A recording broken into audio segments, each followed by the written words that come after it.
Oh Lord. Okay, The that's performance an check will be, to see how well your act is going and how you're convincing them and stuff. Yeah, that's pretty good. He just thinks that you're like a friendly person at this point. Let's see how your sleight of hand goes. Okay, this is gonna be good. Come on. Yeah, Right. super good. So I'm assuming you're doing this on the male character, which is fine. And you managed to like get a bit off of his like armor and whatnot away without him really noticing what you're doing. In fact, he doesn't feel it at all. He has no idea you're even doing this. And you stare at his bare, rippled chest. What? And I'm thinking, why didn't you do that to the woman first? And well, the DC might have been a little higher, so I was helping you out by having you do it to them. And you notice no sign of tattooage on his chest. So he just took off this guy's clothes, and the guy just noticed? No, he didn't take off his clothes. He's like kind of like by his shoulder and like lifted his clothing, and he just like downshirted him or whatever. Yes. I'm trying to check to see if this guy's got the tattoo that He we just like we raised the seen. armor up like an inch away from his body and looked down to see. No, he's not topless suddenly in the street and no one noticed. You said you could see his whole chest, so I just thought, like, can we all see his chest now? I'm good. No, Okay. not all He's of you. just- Just he's peeking at Zosimus was Cleek. able to see his rippled chest. All right. Are we done here? Can we get to this place? He's not No. topless. No, it's not like Skyrim where you just like steal their clothes and they just stand there. I'm Oh, not that hey, good. I didn't get a natural 20 on both of them. Yeah, you're pretty sure that if one of them's not, the other one isn't. But if you want, you can do similar rolls to discover. I'm not gonna try it. I don't feel like I don't feel. Are you confident though that they're not? Yes. Okay. I feel fairly confident. I'm going to chat about I'm going to Okay. start talking. I'm going to start chatting about things that I know from The glue milk? things, what? No, sorry. What are you chatting I'm about? I'm going to talk about things from back home in the and Ironfell.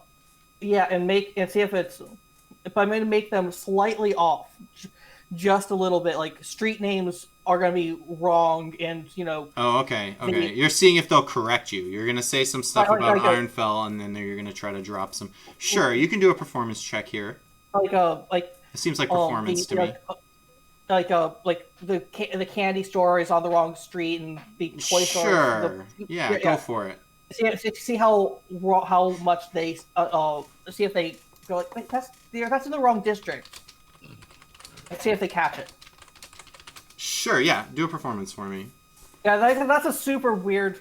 I understand what you're trying to do, though. So yeah, go ahead and I'll See explain if what they happens. see if their faces twitch. Sure. Yeah, it's very convincing as you talk about Ironfell and then try to see if they're aware of Ironfell and your errors. He just kind of looks at you the same way he's been looking at you this whole time, like not quite sure why you're even really talking to him. He just politely lets you finish your chat, and yeah, you don't notice anything from him. You're pretty sure, you don't have to roll insight but you're pretty sure they're not from Ironfell. Interesting.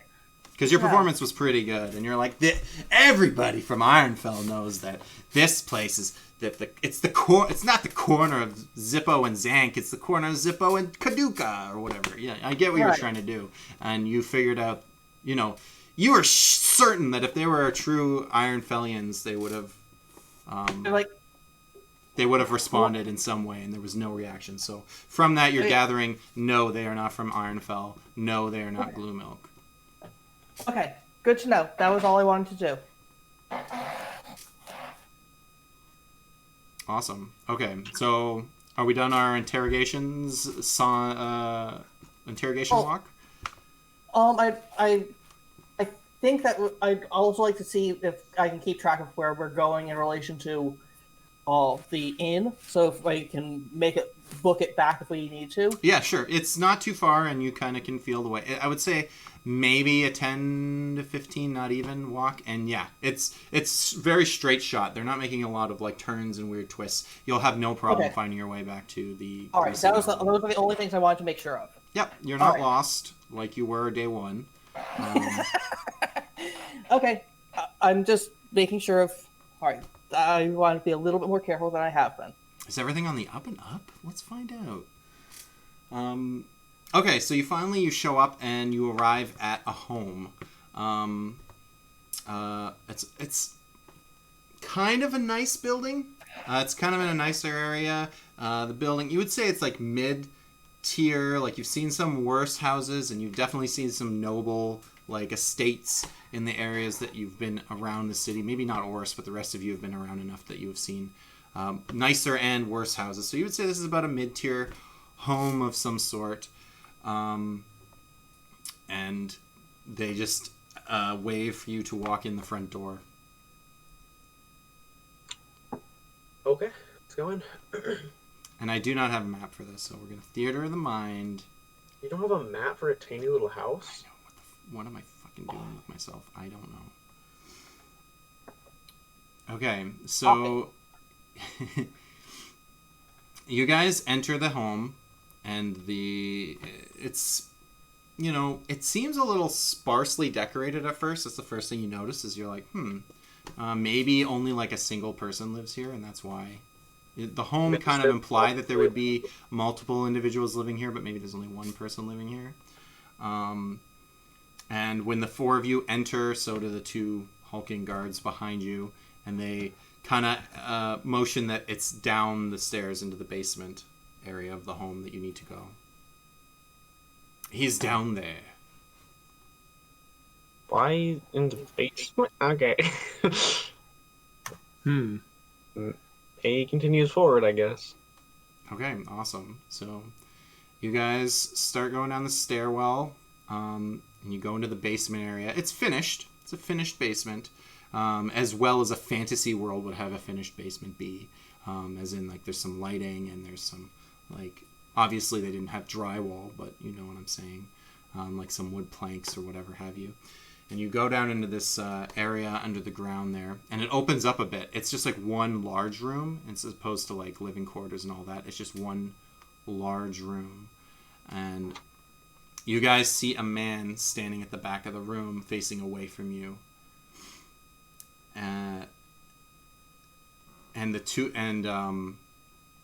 There happens to be, as you come down, the four of you come down into this room, and the two soldiers are behind you, between you and the stairs.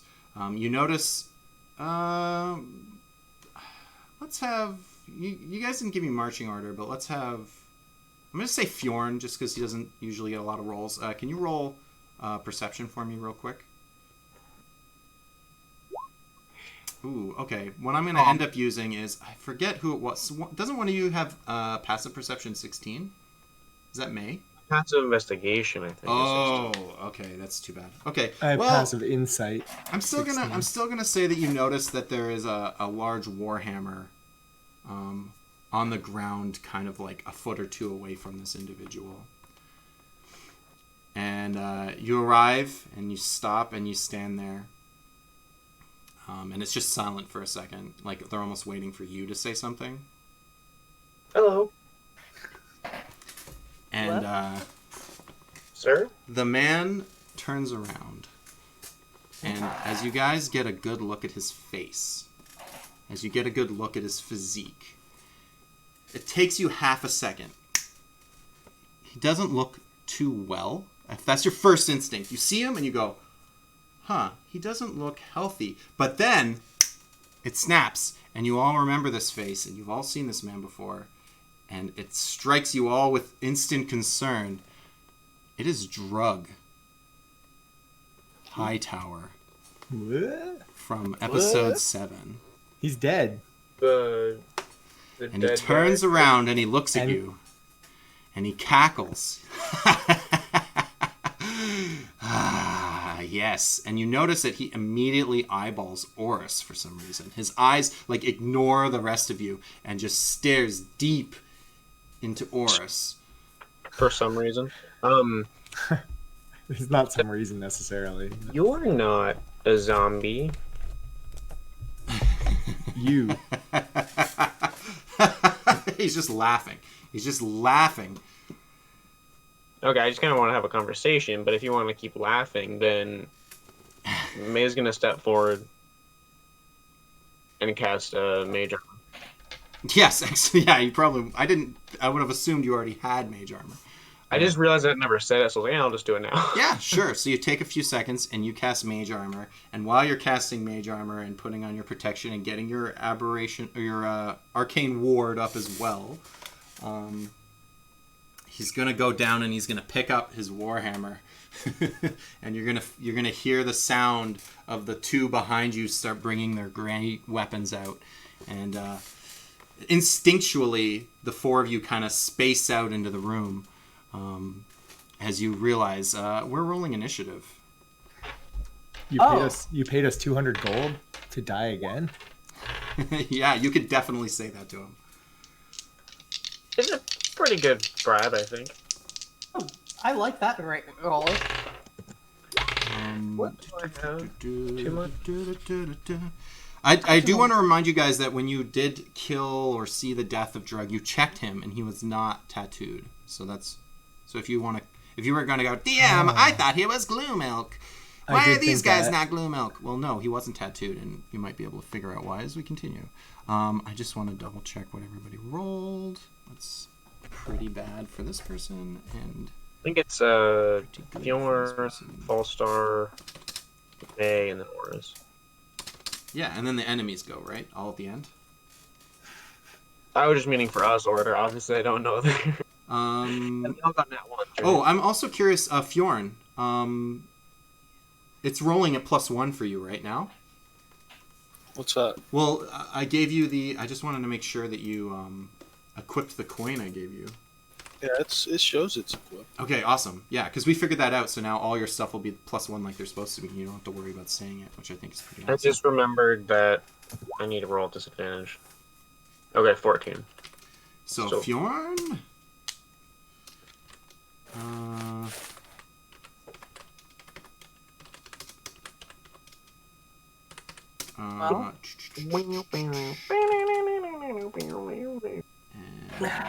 Well, what did we May know roll? A 14? Okay, I guess you're above 14. Oris. the order of things to do, right?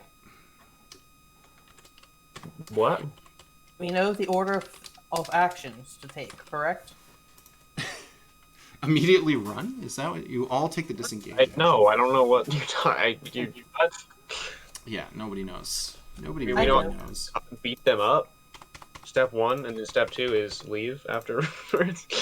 Okay, money so Fjorn is obviously first with that sweet 22 initiative. I'm gonna go rage and attack Drug. Awesome, yeah, go for it. Get my stuff here. You get 2 swing-a-ding-dings. Did you want a reckless? Not yet. Okay.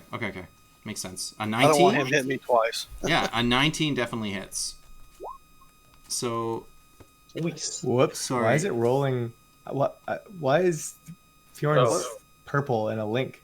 And when I click it, it rolls. for yes, me. you've been gone for 2 weeks. They updated roll 20 beyond 20, and it works that instead of automatically displaying the damage, it puts a click there. So now you can do your roll and then click when it goes through instead of how before we were like, oh, but how much damage is it? We'll just go with whoever rolled highest or whatever. So they must have made an update. I don't remember hearing about it. It was just different the next day. I'll roll my okay. slashing damage and then I'll roll Divine Fury. Yeah, sounds good. And your axe is 100% axe because you got. Why isn't it? What? There? So 13 slashing.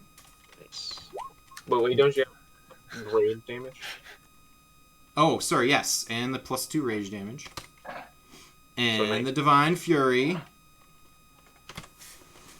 So you come down, and he brings his hammer up, but you still get him. And you kind of get into his flesh, and you pull it back out again. And then the necrotic damage comes out and hits him. And you can see him just smile and take... He looks like he's not quite getting as hurt as you were expecting from that necrotic half of the damage. And he just smiles at you. A lot of yeah, you can swing again, though. You have 2 attacks. Oh, yeah. 21's good. May just rolls rise and is like 16 damage. Yeah, this is a ton of damage. And then the Divine Fury is only once, right? Beautiful. Right, it's on the first attack. Still, that was like 30-something damage you did to him. That's a pretty good hit. I'm not going to lie. As you come down, you get him again. This guy gets in the way. And you notice that the cuts and wounds you're putting in him don't really seem to bleed.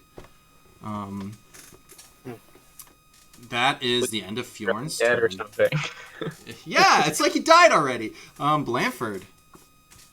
Okay, in order. Action. I'm going to cast Bane Okay. on the. We have 3 enemies, correct? Yeah, how big of a the room is probably like if it's like 30, I'm gonna give it to everybody. 30 feet. 30 feet, yeah, for sure. Yeah, it's a small room. You can definitely hit everybody. It's also lit for anybody who's having trouble with vision. So they all have to roll what is a 14? Correct. Charisma saving throw 14. 14 charisma. Come on. Nope. And let's check the other 2 guys. So the female character passes, but Okay. the one you know as Gordon is baned, and the one you know as that looks like Drug is baned. All right. 2 are Bane. That's good enough. All right. Now, bonus action. I'm going to. Don't really have anything I want to do at the moment. We don't need. I'm going to. I'm just movement. I'm going to avoiding anyone's range as best I can. Yep. I'm going to move into. I'm going to try and either flank someone or move into the corner of a room. Either I'll let you way. move into the corner of a room. You won't be able to flank because all the bad guys are against walls right now.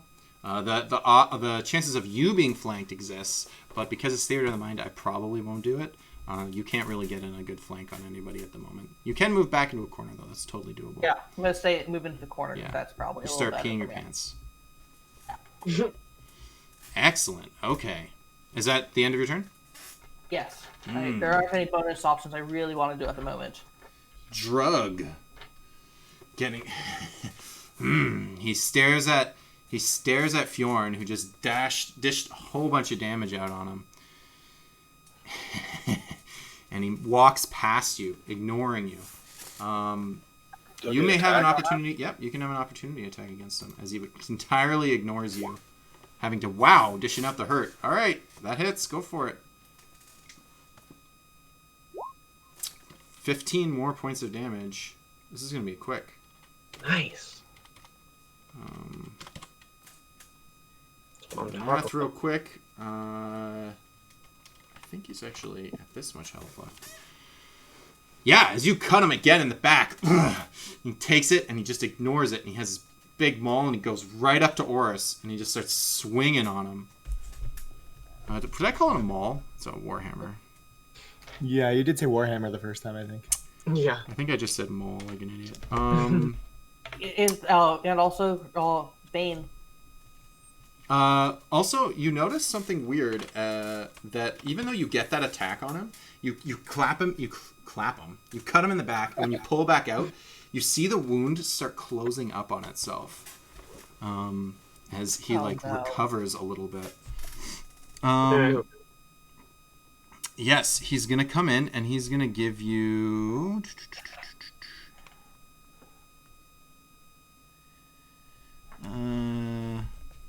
A big hug? Yeah, he's just gonna give you a handshake and say, "Thanks, man. Thanks for taking my life." Yeah, just a quick reminder, if anyone forgets what happened in episode 7, I was pretty sure I knew, and I went back and watched.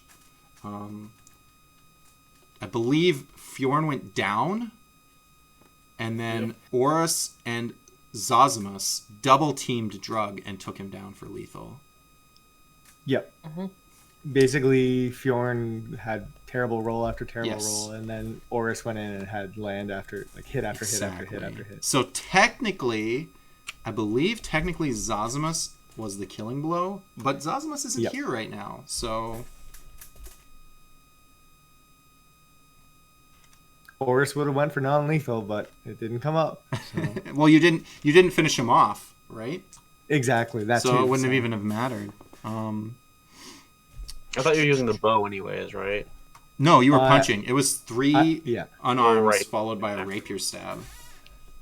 Is how Horus he remembers jumped dying. off the roof. Yeah, Horus jumped off the roof and then ran up and just punched a bunch of times.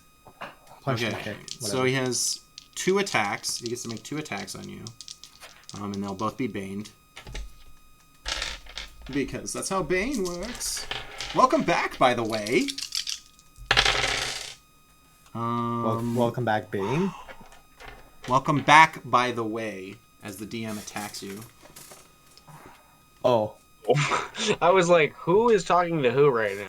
DM talking to the player. Welcome back, Drug. Drug just laughs. He hasn't said any words yet. Like, as the DM, he was like, welcome back, I'm going to attack you. Yeah, that's what I was saying. I get it now. I was like, what the hell did you say? Yeah, okay, so he brings this Warhammer, and he swings at you, and you deftly evade, and he swings at you again, and you deftly evade. I didn't even ask you because he rolled incredibly poorly. And that's just how it goes sometimes in the D&D world. Let me just double check. Yeah, I think it still has to hit for any of that to matter. Okay, well, he just stands in front of you now menacingly with these eyes that are dark as night. And they slightly concern you.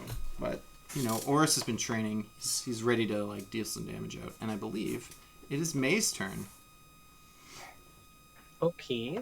I am really curious what this is, because not a zombie, obviously. Can I figure it out in some way? I don't know if it's like Arcana or religion, or if I wouldn't just not know. Now, do you just want to do it on a whim, or do you want to do it as your action? I don't know. What is it? The difference will be the massive DC difference will be what is the difference. You'll get way more information if you use your action. Oh, okay.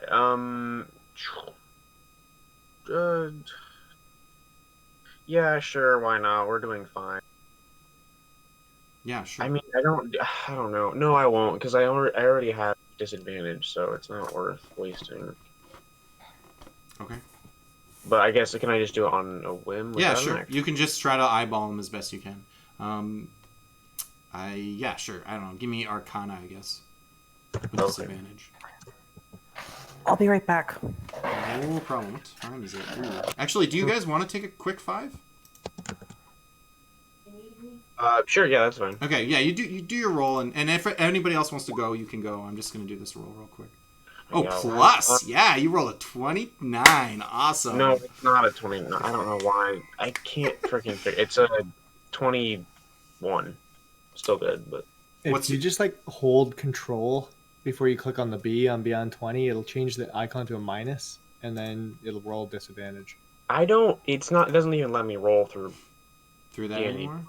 I don't understand. I don't know. Have you tried updating Beyond 20 on both Windows? What? Well, Beyond 20 is an extension that needs to be running on your Roll20 window and your D&D Beyond window. So make sure that it's running on both and the right things are selected in each one. Anyways, it's just no. Yeah, I don't know what's wrong with it. Yeah, you looked at them and you're like, you're not sure if you've ever seen anything like this before. You know it's not a zombie, but you do suspect undead, which may have been pretty obvious to everybody, but that's okay. But I just have a clue of what it is, or You don't have not without possibly using an action to try to figure it out. No, that was just you were just like trying to recall information about it. If you want to spend time like, you know, picking apart its movements and whatnot, that'll be something different. Anyways, I'm gonna take a quick 5, and it'll be May's turn when we come back. Okay. 5-minute washroom break. See you guys in a couple of minutes. My wife always says, "Are you done?" And I go, "No." Did I miss a turn? No, what? It was like 5 seconds. All right, I had to go because my mom had I almost kind of yeah, I had to do something for her really quick. Okay. Yes, I'll be back in a second. All right.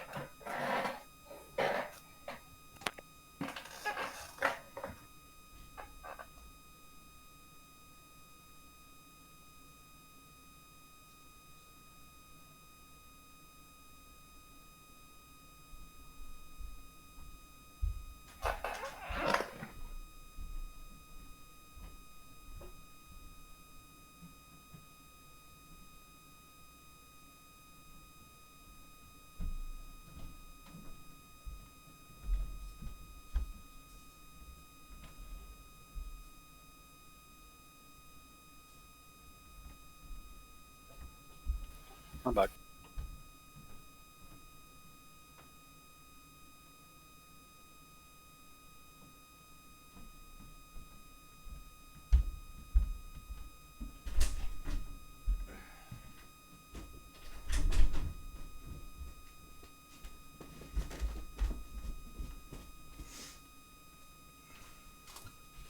I've returned. This was probably quicker than 5 minutes, but maybe you guys left when I first mentioned it. Who's here? Nobody. It's just me, hanging out, having a good time by myself.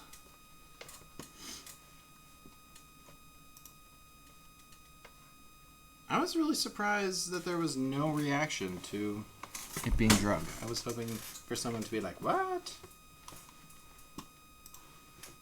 I'm hearing a little feedback again. That's so weird. I can try fixing my mic, but I find when I do, it ends up cutting out entirely, which is just horrible for me. Testing 1 2 3. Testing 1 2 3.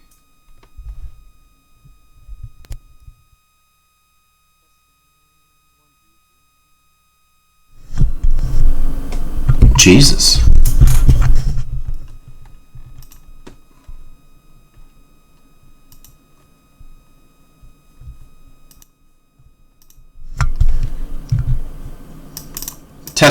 Testing 1 2 3. Testing 1 2 3. How's the sound right now? So it's loud and a little bit distorted. Still? Testing. Oh. That's better. I was just trying to fix some stuff. All right. Maybe I can do this. Test. That's really loud, isn't it? That's very pleasant. Oh, is this good? Yeah, that's a very pleasant sound level. Okay, I'll leave it. Leave it as it is. Sorry, you can hear a essing noise? I'm gonna assume things are okay. I had no idea. What did you change something? I think so. Oh, it sounds. Just my S's are very C. It sounds like almost blown out a little bit. Yeah, just a little bit. Let me try this real quick. Testing 1 2 3 4 5 6 7. Yeah, that's a lot clearer, but it's quieter. So. How about now? It's still quieter right now? Yeah. Oh, you know what it is? See, I'm fixing it for the stream, not through Discord. Like I'm adjusting the sound, what's going through the stream as well. So that's probably why you guys are getting weird things in the Discord. It's a good call though, because I know when I've watched the replays back, you're very quiet on the stream compared to everyone else. Like it's like I have to turn it up to hear you, and then I go deaf when everyone else talks. Like it's bad. So I've it's been good really that- trying to yeah. balance you guys as you talk. Like when I have you guys say hello at the beginning, that's what I do, actually. I'm on there normalizing your volumes. Although sometimes you guys change throughout the episode. I don't know if you get closer to your mics or eat them or what the deal is, but I'll try to put you in the orange range, and then you guys will... I have my mic is in the ears of my headset, so I can't get closer to it at all. Okay. Well, what I'm going to do is I'm going to just keep going, and we'll deal with it later, I think. Also, I don't know if May means to be muted, but she is. And I was just listening on the stream, and actually it does sound balanced right now, so I like it. Okay. I can hear when you eat your mic? I don't know. Whose mic? Why are you eating him? So it's May's turn. Hopefully he can. Sometimes I wonder if it just looks like I'm wearing a weird, like, necklace. And people are just like, why is this guy wearing, like, a necklace? Yes, I just wear a ribbon around my neck at all times. Like, when I go like this, when I'm really close to the camera, I'm like, do people know it's a tie? Anywho, You've got the icon and the point thing, so maybe that. Although if they don't know it's a tie, then maybe it's hard to tell what the icon is. Okay, I'm back. well, I think when Blanford was like, you know the order, he meant cast Bane and then use Stunning Strike. I think that was what he was telling you to do. Correct. Yeah, well, I was waiting for my turn anyway, so. Yeah, so it's May's turn. She discovered some pretty obvious stuff, which is fine, and even with a 20 or whatever. Don't worry, you guys will figure out what it is as you go on, but as far as like discerning its weaknesses and strength, you also were pretty aware that its resistance has a resistance to necrotic damage. Okay, she's gonna just shoot a firebolt at it. Yeah, sure. So, Also, when Fjorn saw the wounds closing up, did we all see that, or just him? I'm okay with it being meta knowledge. It's fine that you all noticed that he was recovering. Okay, then I'll ask. I was something on my shocked, so I turn as yelled well. at him. Sure. ooh, what the heck? Nat 20. Oh, for the firebolt? Yeah, sweet. Fancy. Double that fire damage, baby! I get to double it, right? Yeah. I think it's just straight roll damage anyway, so it's actually double damage. Also, I see Fjorn's got himself a new axe, so that's good. Yeah, the rat woman replaced his axe for him. Oh, that's right. She gave it to him. 19 fire damage. Whoa, wait. Oh, because you're level 5, it does 2d10 now. I know, it's 40. I was like, why so much? Oh, yes. Okay. There's a little mini fireball. Yeah, that's a lot of damage. Just laying on Yeah, not only do you feel him take the damage from the attack, you see it like cauterizing the wounds on him as well. You're not entirely sure what that means, but it feels like you did a number on this guy.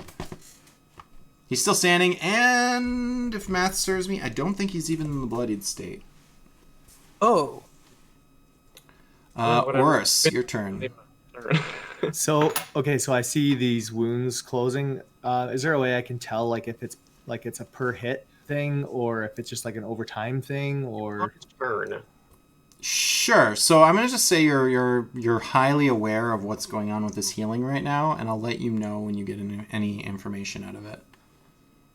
I mean, I'm trying to decide whether I should even attack him because my attacks are small and many. So if he's attacking per hit, I'm gonna just do nothing. Well, you didn't see him heal at all from the fire blast, and you didn't see him heal at all from Fjorn's first 2 hits. You can take with that how you want.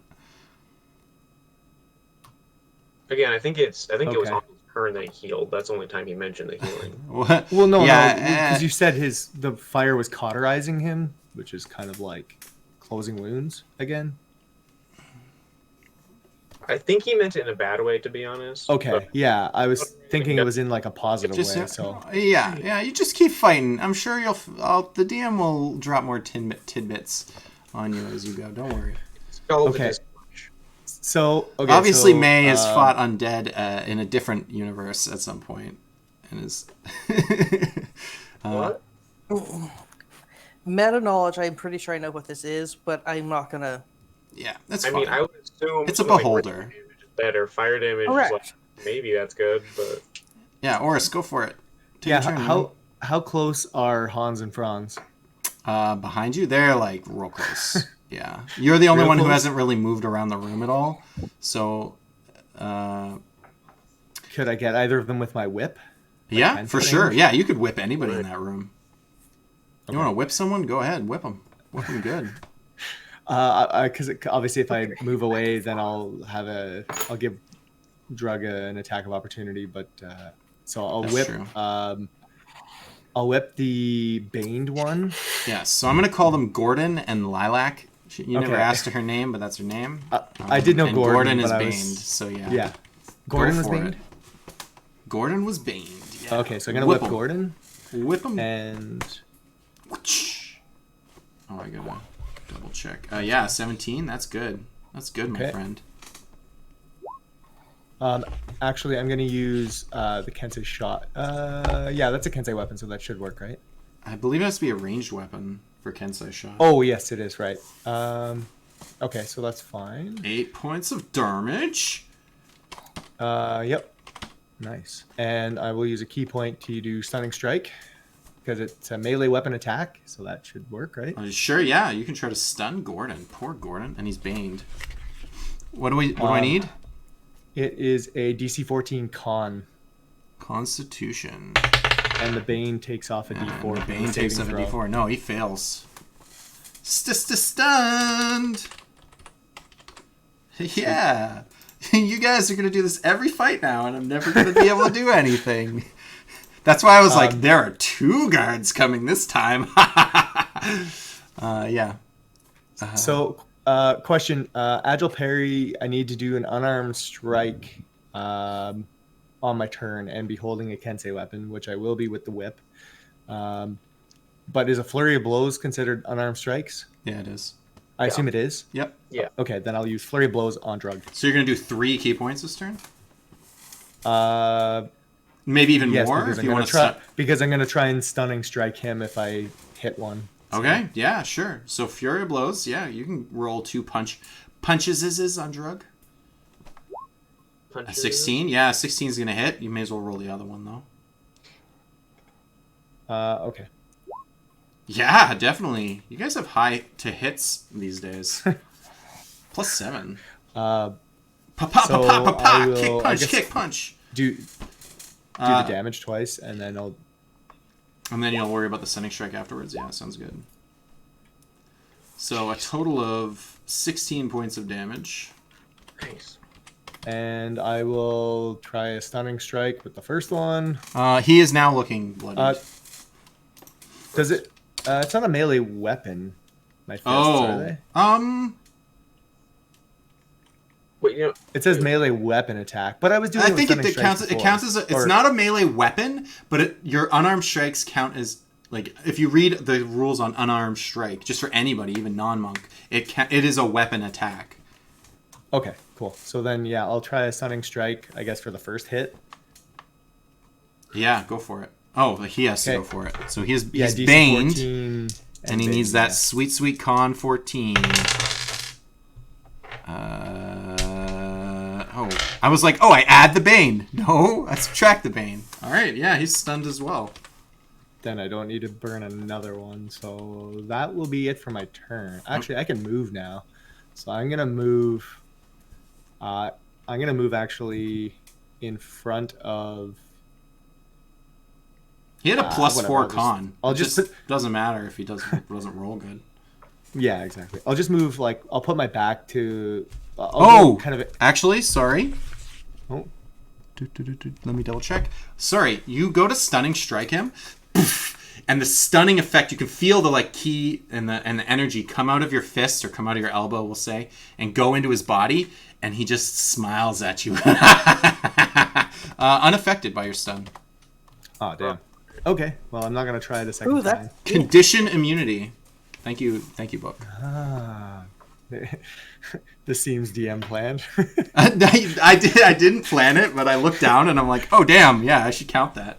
He has a bunch of immunities. Then I'm definitely not moving because then he would get an opportunity attack against you. Yeah, exactly. Unless I can like move to the side so that I can't get flanked. Like move to the side of him if there's possible, so that I can't get a flank from.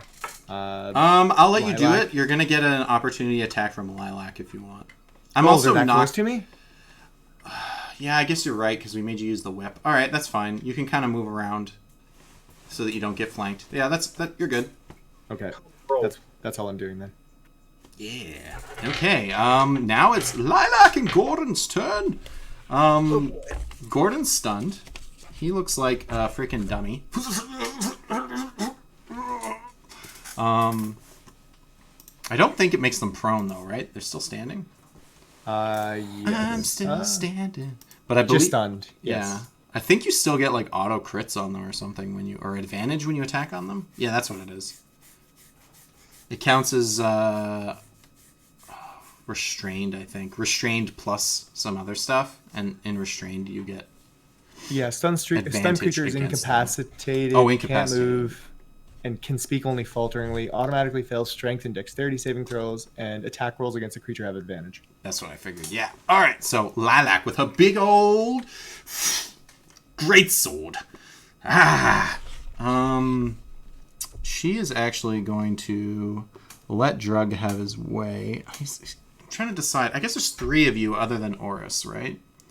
Mm-hmm. So I'm gonna go 1, 2, 4, 5, 6. What did we roll? 1. It's actually gonna go for Blanford in the corner. She's gonna ignore, kind of push past her stunned person. I'm just picturing them. That's the way they were standing. You don't have to care. Push past her stunned compatriot and goes to fight Zazimus. Or Blanford, sorry. It's actually very important that you're Blanford and not Zazimus right now. Because remember, you faked your death. Yes. So, I mean, as far as most people are concerned, anybody who would have tried to explore that area would think Zazimus is dead. Great sword coming in hot. It only gets 1 attack on you though. But you can feel there's some strain behind the swing as she gets prepared to swing at you, and it is a 21 to hit, my friend. That hits. Okay, 21 to hit.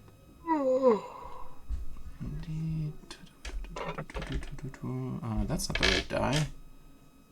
This one, there we go. 10 points of slashing damage. Okay. Oh, sorry. Whatever. I'm gonna say I rolled the wrong weapon, but it's fine. I forgot that I modded her to have a great sword, and I rolled great. Doesn't matter. You don't need to know that. All you need to know is you took 10 points of piercing damage, and I'll remind myself to roll different dice next time. By the way, where's Rim at? Is Rim not with the group? If you guys didn't go get him, I'm assuming he's still at the academy. Yeah.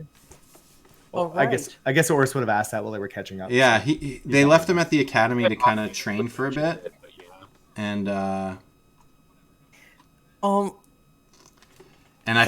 so he's still there. That changes my plan a bit. That Rim's not here?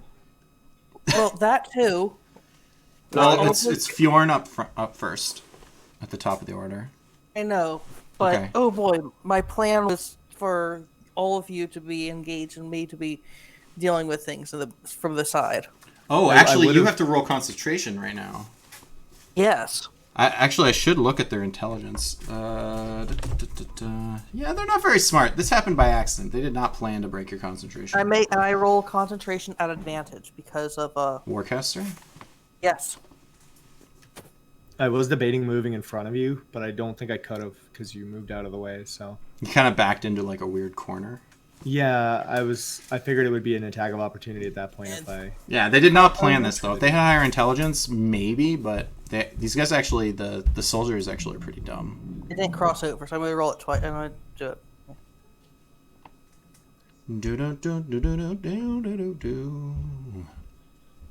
Oh, baby.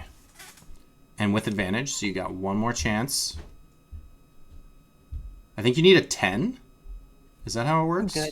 Yeah. I'm good. Well, I don't depends on how much damage, but yeah, 10 otherwise. Oh yeah, it has to be like if it was a ton of damage, then it might be more. But right now, for the 10 damage that I did, I think it's just a 10. You got to roll a second one though. I just did, I think. If it doesn't come up on screen, it don't count.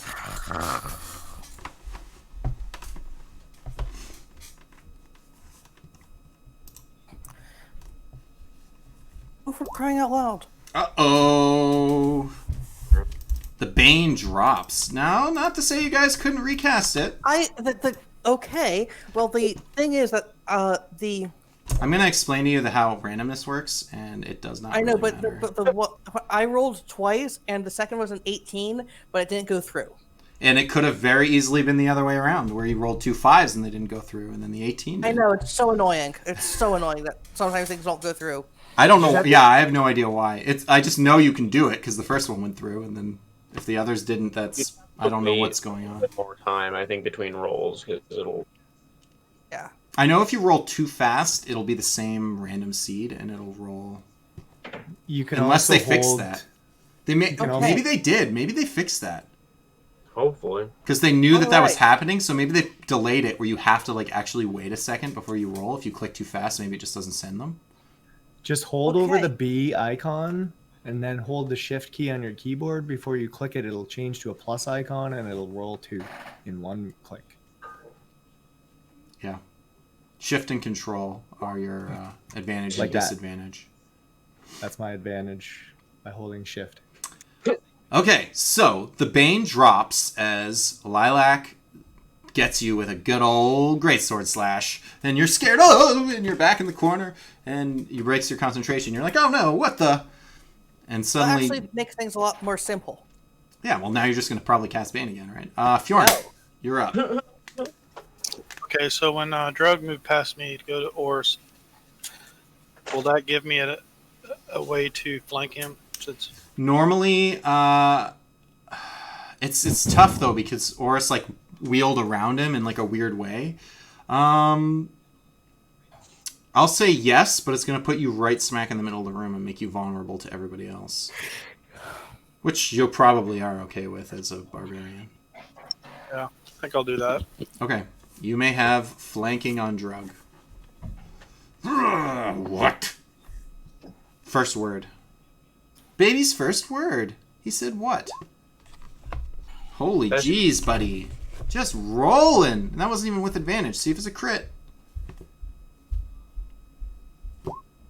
Okay. But an 18 hits still, so go for it. 11 points of Great Axe damage. Hang on. And then you got some necrotic beatdown. Which is, you know, halved. But it's still a bunch of extra damage.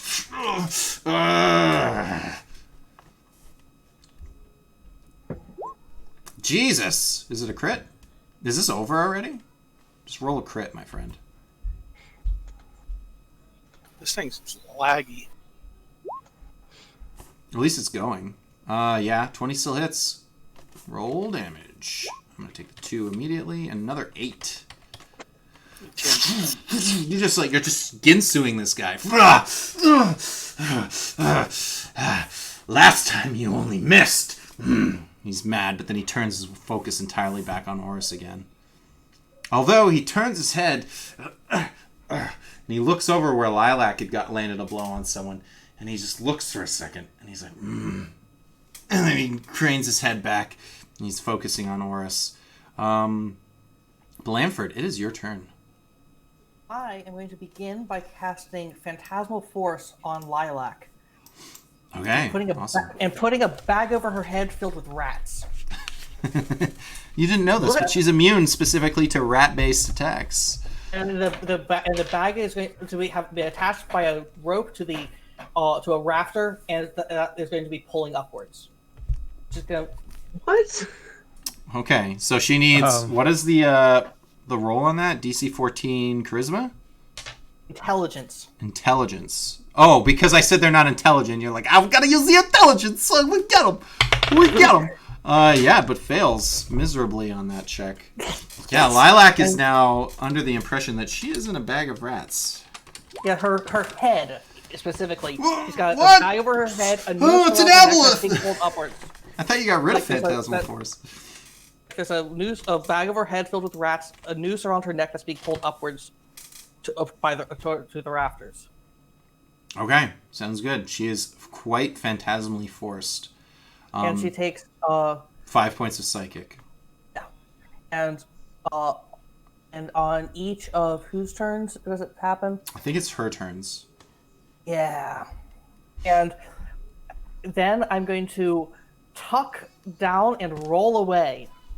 So you're hoping that she doesn't get an opportunity attack because of the bag of rats? Yes. Okay, I'm gonna have you roll. Jeez, I don't even know. Randomly. I'm just gonna say performance. I'm gonna say your ability to phantasmally force her somehow is tied to your performance. I mean, he's a bard. That makes sense, I guess. That kind of makes sense. I figure like how well you personally moved with the illusion that you created. Yeah, you're good. You basically got a free disengage because of that, as well as other phantasmal. Phantasmal force is kind of weird, where I have to DM rule stuff. So yeah, you're good. Now, bonus action. So how far? Okay. Where are you moving? Just like to another corner of the room? Yes, like other corner. Just Sounds good. Yeah, you're just in a As far like, corner now, away from everybody. yes. Bonus action. Bardic inspiration to I'm gonna say Oris. Okay. I think he's next on the line. It is. May is. That's okay. Oh. It's okay. Yeah. Give Oris Bardic Inspiration, and it is now Drug's turn. Ugh, he's pissed. He might die again. It hurts. It hurts. You're cute. Make it work. Quick. Help. Oris is noticing he doesn't seem to be recovering. You were waiting for it. You were like, okay, is his wounds closing up? Didn't close up this time. Cool. He's gonna do a vengeful glare.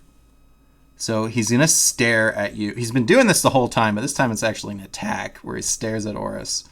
You have to make a DC 15 wisdom saving throw. I guess I didn't have to tell you the DC. That's okay. You have to do a wisdom saving throw as he stares into your soul, good sir. Oh, that's a failure. The target. D8. What? Bardic inspiration. Add a D8. Can I do it for saving throws? Yeah. Yes. Okay. Well, Here comes a bardic inspiration. Yeah. I mean, you're supposed to know that before you know if it was saved or not, but that's okay. Go for it. I mean, there's a reason why you got it. You kind of told me that. Go for it. Yeah, there's a reason. You told me the DC 15 before I even rolled, so it's kind of cheating either way. But a little bit, yeah. That's okay. I guess I'll use it because it's only a 2 out of 8 that I need, which is only a 1 can blow it then. So yeah, just roll a goddamn 1. Okay, let me just double check that nothing happens on a save. When the oh my god, it's so good when it works.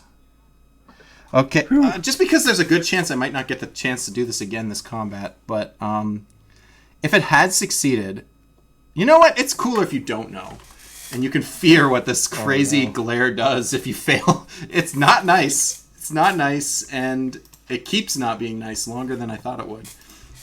So yeah, but then he's gonna follow up with the old Warhammer swing against you. This time without Bane. Only a 14 to hit though. Nope. It just fails. Like our boss monster is supposed to be exciting that Drug was here to fight you guys. Doesn't seem to be that scary as he does a whole lot of nothing. Remind me to bring more backup next time. May, it is your turn. All right. I guess I'll just shoot fire again. It seemed good. Let's use that again. Like, I don't know. There's not really. I mean, I could try to conjure up Shadow Blade or something, but there's not really any work with anything else. And last Fireball was pretty good, so she gonna do that again. She'll just attack the drug or whatever With it is Firebolt? Yeah. with Firebolt. Yes. 15? 15? No. It strikes against his plate mail on his back.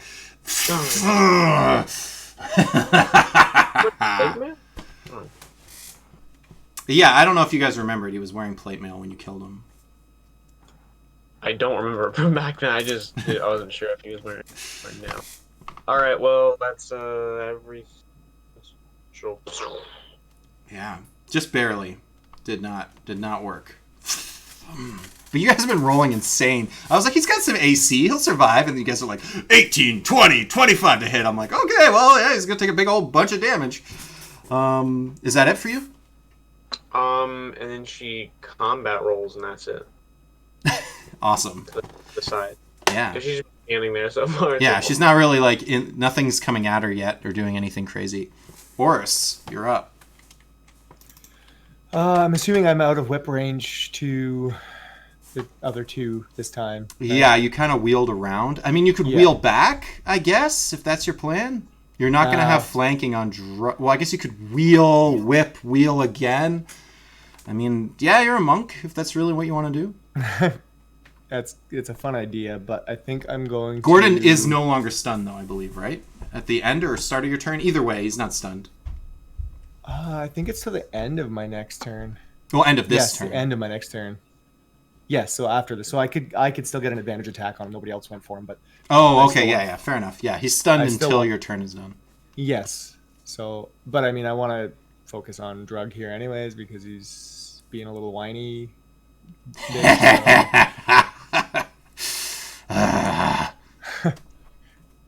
Okay, so I'm going to... Ooh, what do I want to do? Double... No. I'm going to use...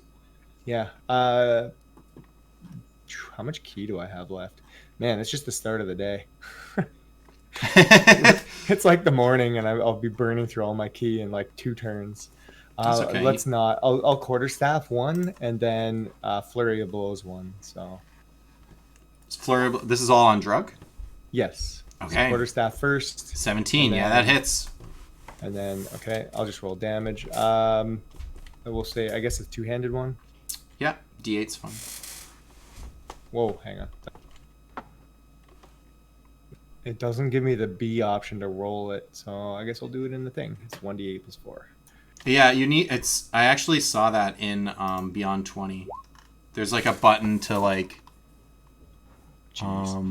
something about versatile weapons or something. Or, I can't remember. I was trying to look into it before. Okay, so 5 points of damage.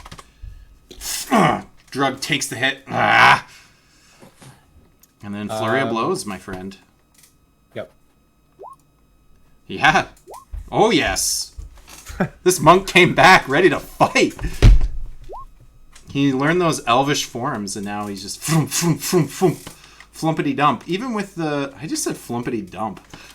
Even with the nat 1 on your D8 earlier, you still managed to do a total of 21 points of damage over the 3 hits, which is pretty darn awesome.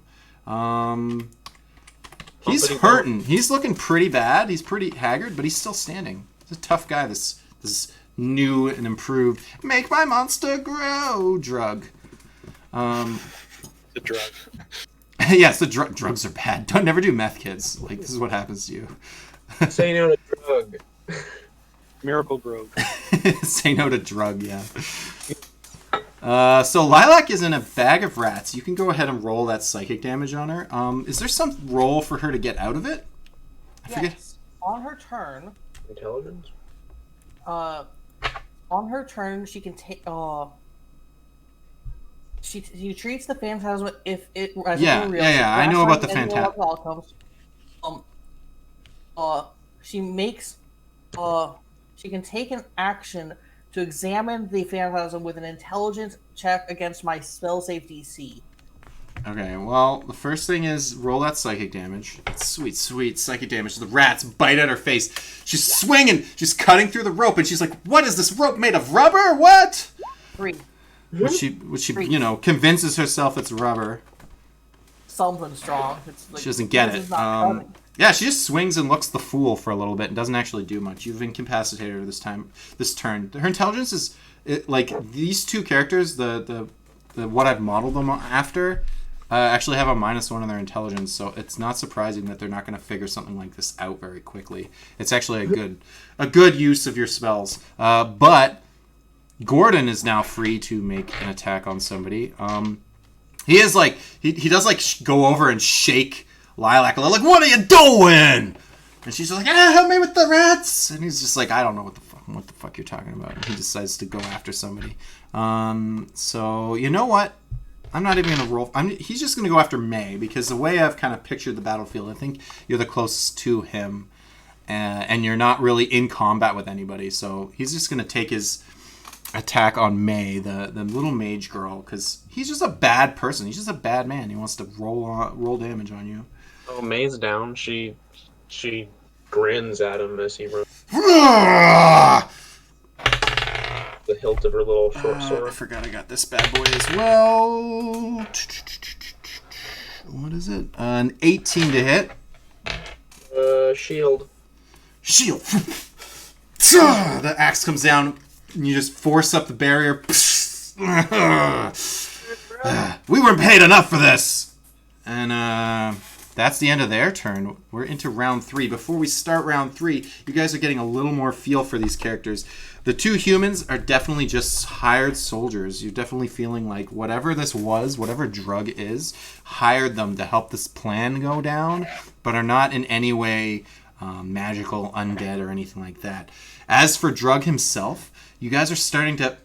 Some of you, I'm not going to say who will figure it out after the combat, some of you are remembering, and I'm okay with this being meta-knowledge, something called a revenant, a creature coming back from the dead and it being single-willed in wanting to kill who killed him.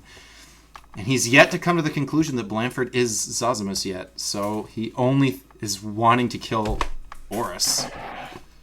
Which is why I couldn't do this last week. Is a revenant the thing that you had in the one shot on the island? I had a wraith, actually. It was kind of a okay. ghostly, like smoky undead thing. A revenant looks like the person that died. They're back. They look deathly pale. They hunger for revenge, and they will chase down the person for a year. It takes a full year before they will stop hunting down Oris. We're back at the top of the order with Fjorn. Actually, yeah, I was supposed to give you advantage, but the monk hit with everything anyways, so whatever. Yeah, so he's still flanked, right? Yeah, he's still flanked. You guys are double teaming this boss monster. He's not very boss monstery. Oh, with advantage. 21, yeah, definitely hits. 12 points, okay. Divine Fury, okay. He's still standing, but boy, he looks like he's about to crumble to the ground as you hit him. You hit him, and then the necrotic, like you hit him, and he drops to a knee. Ugh! And then the necrotic hits him, and he puts one hand down. And he's still standing, but you have that advantage over him, and you can do that final swing if you want. Yeah, 21, of course. Nice. The great axe comes down, and he drops unconscious on the ground. Unconscious. Well, dead, I guess. You want to kill him or knock him unconscious? Re-dead. Yeah, Pretty dead, he's yeah. dead. Did you want to kill him? Well, that's... Fjorn did the first time, and he didn't get the chance. Yeah, so he's killed Drug, and Drug is lying on the ground. Corpse. Fjorn, is that the end of your turn? Yep. Blanford. I can't move, can I? Yeah, sure you can. Or do I need to? You said I was surrounded. There's a person in the corner that's flailing around. You don't know why she's flailing around. And then Gordon is on May, far enough away from you that it's not imposing any kind of combat disadvantage. But you could go over there and flank with May if you wanted. Yeah, I would. That's what I'll do. Okay. You guys are now flanking Gordon. And he's looking concerned. He's, again, questioning. What? This was not worth it. Blanford. I'm going to use. Thank you. No, I'm going to. I'm going I'm to sorry, I attack saw the message and then I didn't. by. I'm going to. Is anybody within striking distance of me? Of you? No, you ran into a different corner and you're perfectly fine. Don't mind me, I'm just Okay. going to eat a hamburger. Okay, I'm going to attack with my hand crossbow. And I'm going to attack. What's his name? Not Drug, the other guy. Gordon. Gordon. Gordon I'm gonna Ramsay's. attack Gordon. Yes. I'm going to attack Gordon Ramsay with my hand crossbow. Definitely. Whoa, damn, alright. Shots fired, literally. It'll hit, I think. Probably. Is that true? Probably not. Crossbow. 19, yeah, that hits. Gordon is Good. ill prepared for... Actually, you know what? Because you guys aren't fully aware of this, you actually get advantage. Roll advantage. Oh, okay. Not still- a crit. It's better. Is it? For that one, I don't care. I'm not going to have you re-roll it. I don't care enough. Just roll damage. I rolled a 7 damage. What? Oh, Well, I roll want the 7. damage to be on screen. I don't really care about the 1 Just out of click the- 20 chance at a critical. Click the pink crossbow hand in the roll 20 chat. I can click it. Want me to True. click it? 1d6 Whoa. plus 2. It's not is- going when I click it. Me too. R. I don't know. It just hates Fallstar. How much damage? 7 damage? I don't care. 7 damage. Alright, hold on. Now I need to roll my my features and traits. I'm going to use Psychic Blades 3d6. Okay. Frick him up. And I wrote to I'm gonna do let's Yeah, it's weird. I can click the link for everybody else. It's because it's glitched up because it's crossbow hand and there's no plus in brackets. But all the Nice. other ones Yeah, are fine. that looks messed up. I don't really get what happened there. Psychic You wanna Blades, borrow it? 14 extra damage. that. Yeah, Gordon takes a big blast of Psychic Blades cutting into him. You can see, like, as much as his mental damage is taking, like, his clothing and his flesh is getting cuts and slashes as well with that massive damage roll. He's hurting. And for bonus action, I'm going to give myself healing word.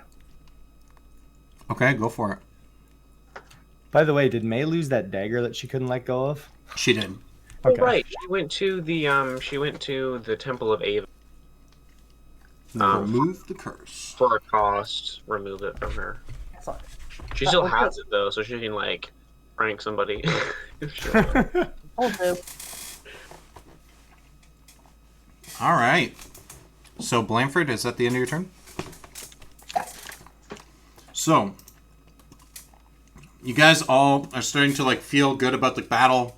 Things are going well, and Oh, no. Oris looks back over at Drug and he climbs back to his feet. Wounds start closing up on him.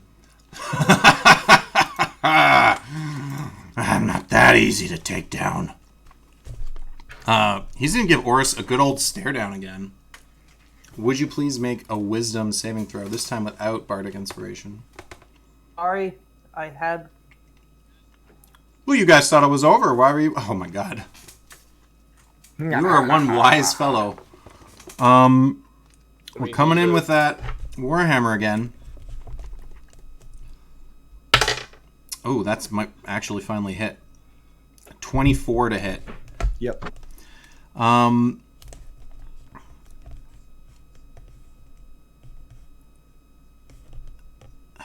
I could grapple you, but I don't want to do that. That seems silly. So we're going to do the Warhammer damage, which is... Oh, you know what? Fuck. Should I just be hitting you with the... I'm just gonna... Whatever. I'm gonna say it's a Warhammer, but uses his non-Warhammer stats, which are better. So he does... Oh, Jesus. Okay, so he does this damage first. 9 points of bludgeoning damage. And he gets... Because you're his Sworn Vengeance, he gets to do an additional damage to you when he hits. I don't actually have enough d6s, so I'll just roll them. 8. So what did I say originally you took? 9 bludgeoning. 9 bludgeoning, and you just took another 16 bludgeoning on top of that. So you actually took 25 damage total. As finally he connects. This guy's actually scary, but he's just been... You guys have been handling things and stunning and whatever. Well, I guess he can't be stunned, but... and I didn't cheat. He does actually get to climb back up again. Sure you did. I'm just making up stuff. Just making up rules. I thought Fjorn chopped his head off, but whatever. I guess he grew back. Yeah, no, he did. He cut him like in the neck, and then like it kind of like reattached, and he got back up, ready to go again.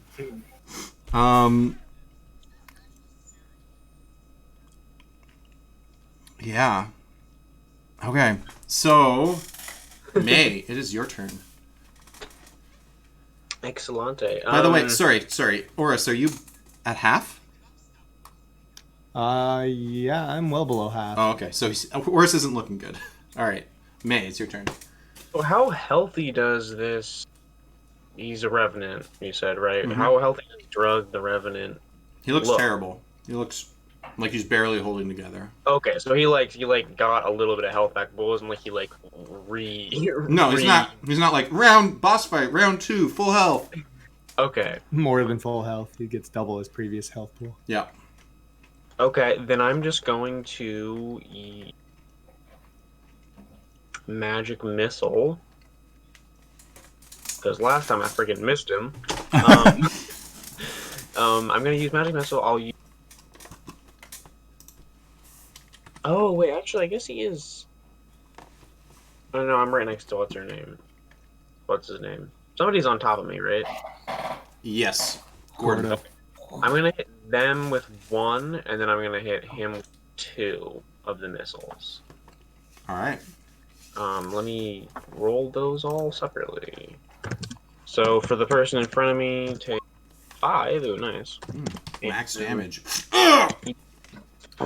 He's gonna take 7. So 7 points. Oh, that is not enough to down him again. He's still standing. He's still. Okay. Damn you! I have. Then I guess that's it. As he turns to May, he also looks past and he sees Blanford again. What? You're Sazimus! And he points at Blanford, suddenly coming to a conclusion here on his last bit of life. May rolls her eyes. Yeah, we already knew that. Ah! And suddenly he's staring at Zazimus with those eyes that we've all been watching. It's like hungry eyes that he's been giving Oris. Suddenly he's turned and he's giving them to Zazie or Blanford. Excellent. Suddenly, so you got a few rounds of him being confused, but he's slowly getting to it. And now you're probably permanently on his 1-year kill list. So Okay, I was hoping we could get. Okay, let's leave. I had an idea I wanted to try. I would have, if I could have pulled it off before he noticed. We could have dealt with this beforehand. Before we could have cut this off entirely. Just to cast Feign Death, kill on Oris. Yep. All right. Well, it's Oris's combat turn. So, what would you like to do? Oris is going to turn to Gordon and Lilac and say, "You two, we have nothing against you. Flee now, and we'll let you live." Lilac is still flailing about, and she's like, "Get these rats off my head!" And Gordon's like, "There's no bloody rats! Help me!" So neither of them hear me? They hear you, Persuasion or but they're something? focused on the one guy is being attacked by 2 people, and the other person's flailing with rats. They hear you, but they don't respond. Well, I mean, I'll stop attacking people, like, if he's saying that. I'm not gonna, like, be dealing damage while he says that. I mean, you just shot him, so I mean... I'll give him, like, a look afterwards. I'll be like, like, glance over and be like, maybe you should. That kind of look. Who knows? It's always an option for the players to not fight and instead try to talk things out. You don't have to kill people, but Yeah, their it's turns on are you. after, It's not on... Yeah, their turns are after mine, so I was trying to give Yep. them an option to flee. For sure. Um, Horse. and tell the rest of the group that Oris thinks we don't need to kill these two, as they were clearly just paid by this freak of nature. So Definitely. Yeah, I mean, they're still not doing good things necessarily, but yeah, it's true. they aren't, but they aren't doing much to us anyways, and they're just gonna get themselves killed. So True. Maybe we could take mercy on them. anyway, I don't know if there's no time to explain that much, I guess, to you guys, but hopefully you guys figure that out. Oris is hoping, but Yeah, whatever. Oris has learned telepathy in his reason. No, but he just makes the quick comment to the two that's like, flee now and you'll keep your lives. Yeah. And then Mr. DM says they're flailing around, whatever, but they'll have their chance to. Yeah, they're yelling at each other right now. Yeah. They hear you, but they're yelling at each other. Cool, and maybe they'll have their chance to Yeah. deal with that prompt after. But Like they're under distress by your party, so it's really tough to be like, stabbing someone and being like, hey, you should just throw down your weapons. You should just give up. So like they're kind of defending themselves right now, but I mean, If we stop, you still make a point. You definitely do, and it reaches their minds. Yeah, and hopefully the party as well, like for the other Alright. three. But and then I'm still in front of You are, Grug, yeah. who He just turned about- away from you, so Yeah. Just about you one do shot not at have me. flanking anymore though, but you didn't need it up till now. I don't have flanking, No, Fjorn moved away and flanked Gordon. but didn't he turn around to look at? That doesn't give you Zosimus? flanking though. Well, if he turns his back to me to look at the other one. Yeah, that's No? not flanking though. That's Okay. backstab, which isn't really a thing. You Okay. and your backstab. Whatever. I mean, I could so then- rule it that you get advantage, but you've had advantage. Like, you guys have advantaged the crap out of Drug, and he's got only a couple of hit points. You don't need it. I just want to step back and use my bow, but You can't do without him opportunity attacking. against you. exactly. That's all. I haven't had advantage. By Don't the way, worry but about whatever. Drug. It's I fine. got him. I'm gonna use my quarterstaff and then both on Drug here. So Well, quarterstaff him first, because if you Yep. you quartersnaff him, it might not matter. yeah. Go for it. Crit. Critical hit, yeah. Super, got him. Cut all of his In teeth case off. this kills him, it's gonna be it's permanent death. He's undead anyways. He doesn't care. Okay. It's a 2d8 plus 4. Nice. Oh my god! The heck? Beautiful. Wow, 20 points of damage. This is such Three a waste maxes on someone that's basically dead. That was beautiful. Yeah, you hit him. You hit him like through the chest, like through his chest. Like somehow he goes in through his armor, through his bones and such, hits the back plate of his armor, and you pull back out. The soul leave his body. And he drops back down, supposedly dead. You hit him, and we see the soul coming out of his body as you're hitting him.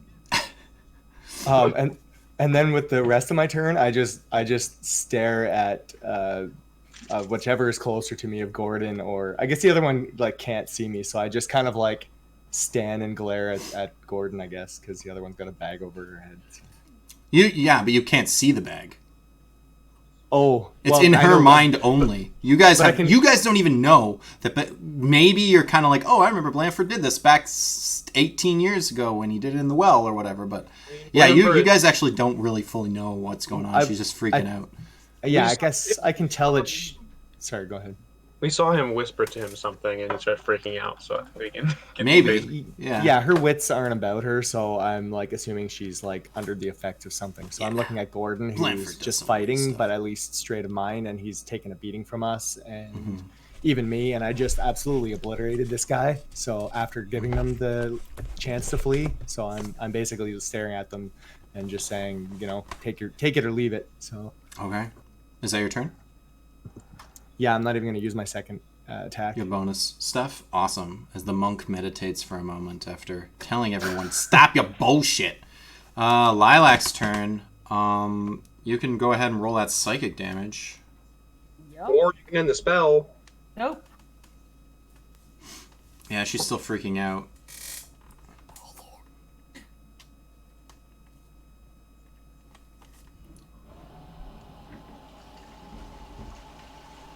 Alright, while that's happening, while we're trying to roll, there we go. 6 points of psychic damage. As the rats bite and chew at her face, but only in her mind.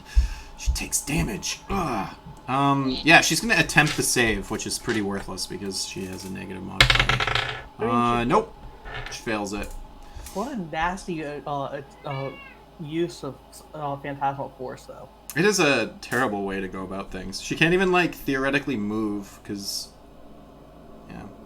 Yeah. Gordon takes his turn, and he says... He's hurt. You guys have put him into the bloodied state, so he's starting to hurt. He says... Ugh. He takes, a really defensive stance with his battle axe, and he says... He's all yours, if that's what you want. And he doesn't swing. And he listens to Oris's words. And he says, let me help Lilac then. Leave her alone. And this is the first time you've heard her name, but now you know. Who is Lilac? And he doesn't take any attacks, doesn't recklessly attack people, which is why you had advantage that one time. Fjorn, it is your turn. Well, okay, I guess then I will... Is there a way I can cut her down?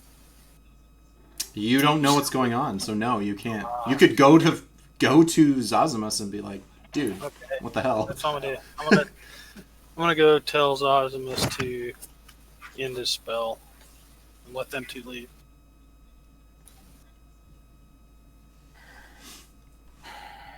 Okay, and you're not gonna do anything else? I guess not. I mean, Keep in mind attack that him, it could but- potentially end your rage. I got 2 more. Okay. So as you kind of take a deep breath, and you tell Blanford, hey, drop the spell. And yeah, Blanford, it is your turn. I'm going to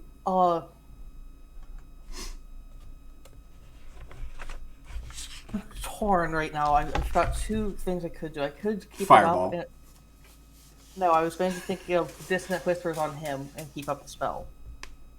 On Lilac? Oh, I think You're just gonna keep just filleting them? I mean, yeah, it's up to you, my friend. I could kill him with Dissonant Whispers, I think, from the Thunder Wave at 3rd level. You're gonna hit your allies, aren't you?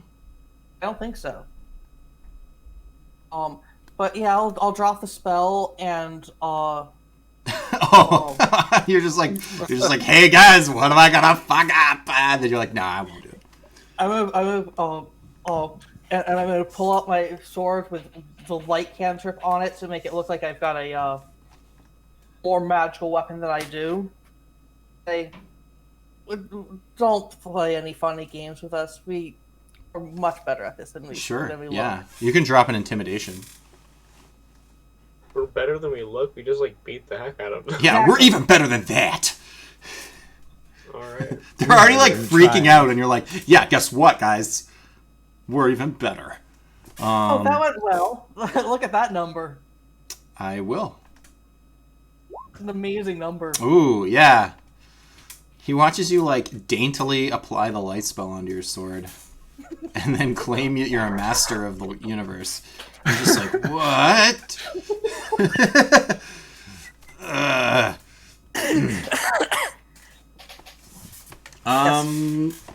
Drug's turn. You watch as his body, that hole in his chest, close up, climbs back up again.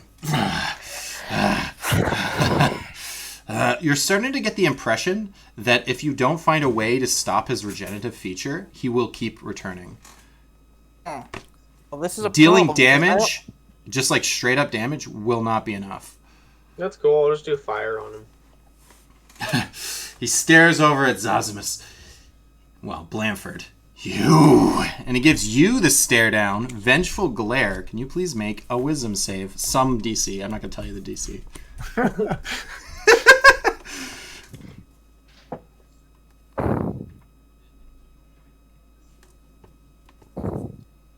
Oh, that's a fail. Okay. I'm so Oh, why waiting for it to I go know that? through. Maybe it doesn't go through. Oh god, yeah, that's a fail. Oh boy. Yeah. See, he can only use this move on people that he's vengeful to. So now that now that you're on his list, he can use this move on you as well as Horus. The target is paralyzed until the Revenant deals damage to it, or until the end of the Revenant's next turn. You basically got Stunning Striked. You are on the ground. It's worse than Stunning Strike, because Stunning Strike doesn't drop them prone, but Paralyze does. Yeah. Okay. You're on the ground. I believe attacks have advantage and are auto crits while you're paralyzed, or maybe it's just auto crits. Either way, it's terrible. If you hit, it's an auto crit.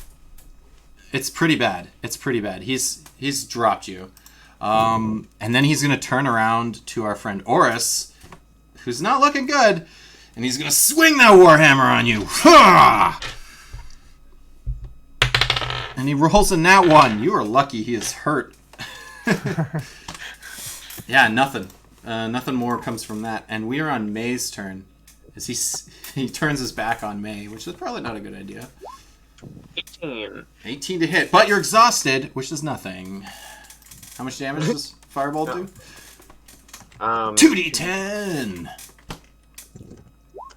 7 points of damage. The fire burns, crisps his whole body for a second, and you can tell that, yes, fire definitely stops him from regenerating.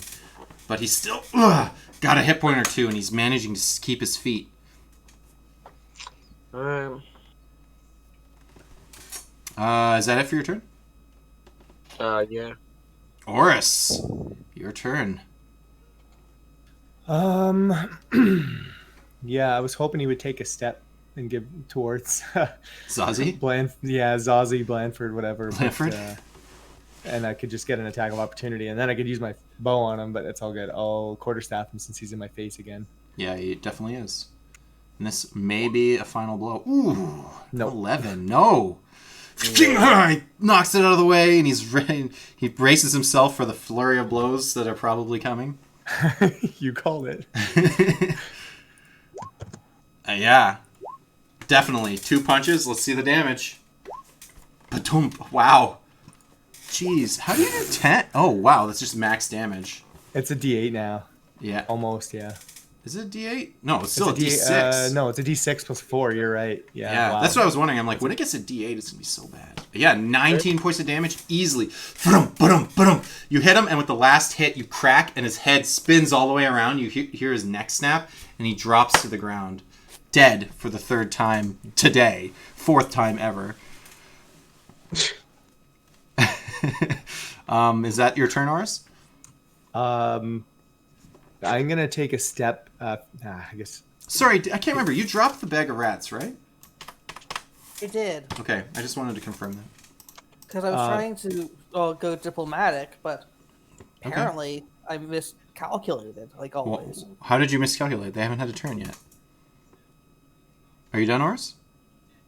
Yeah, I don't need to move. There's.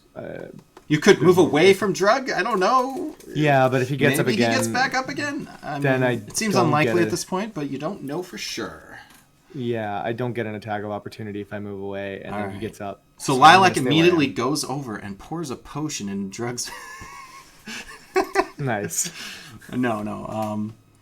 The two of them. Lilac finally gets her wits about herself.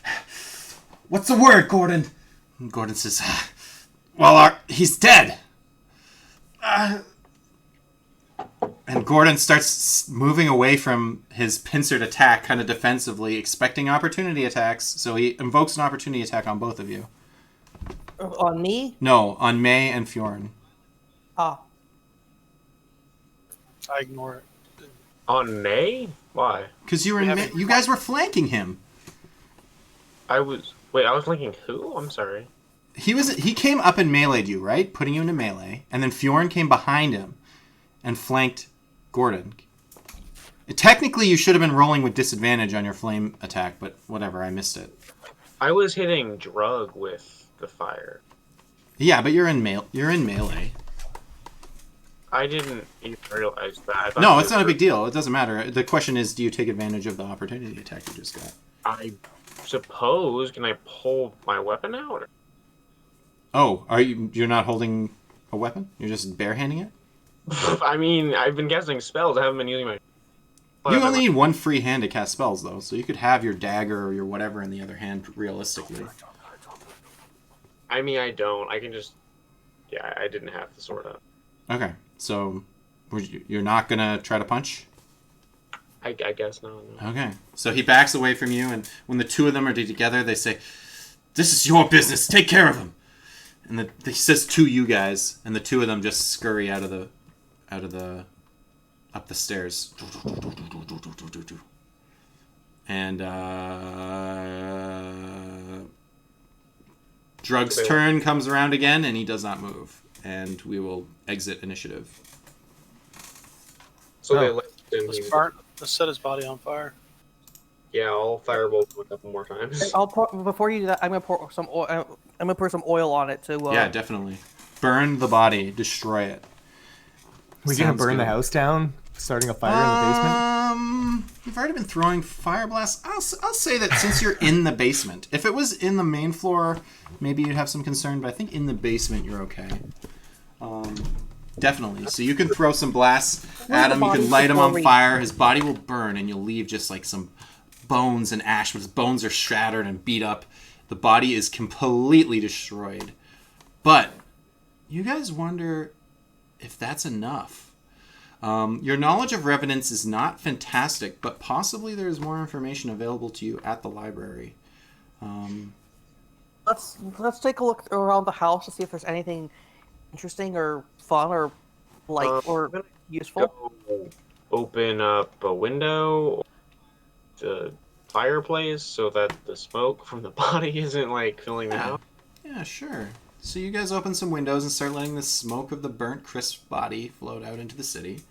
It doesn't draw any attention, but people are curious about the barbecue. Yep, it's just pork.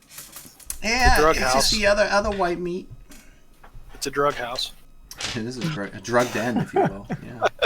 Yeah.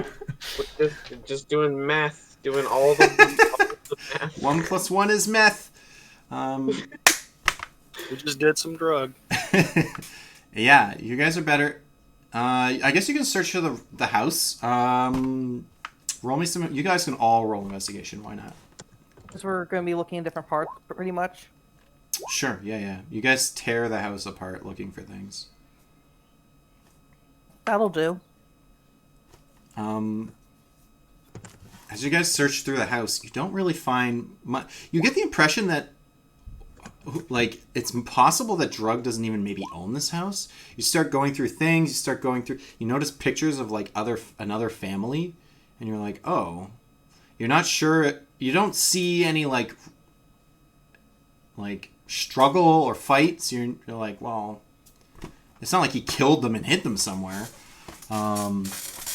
But you suspect that there's another family of elves that had lived in this area, in this home at some point in the near present, near past. I don't know. My words are failing me.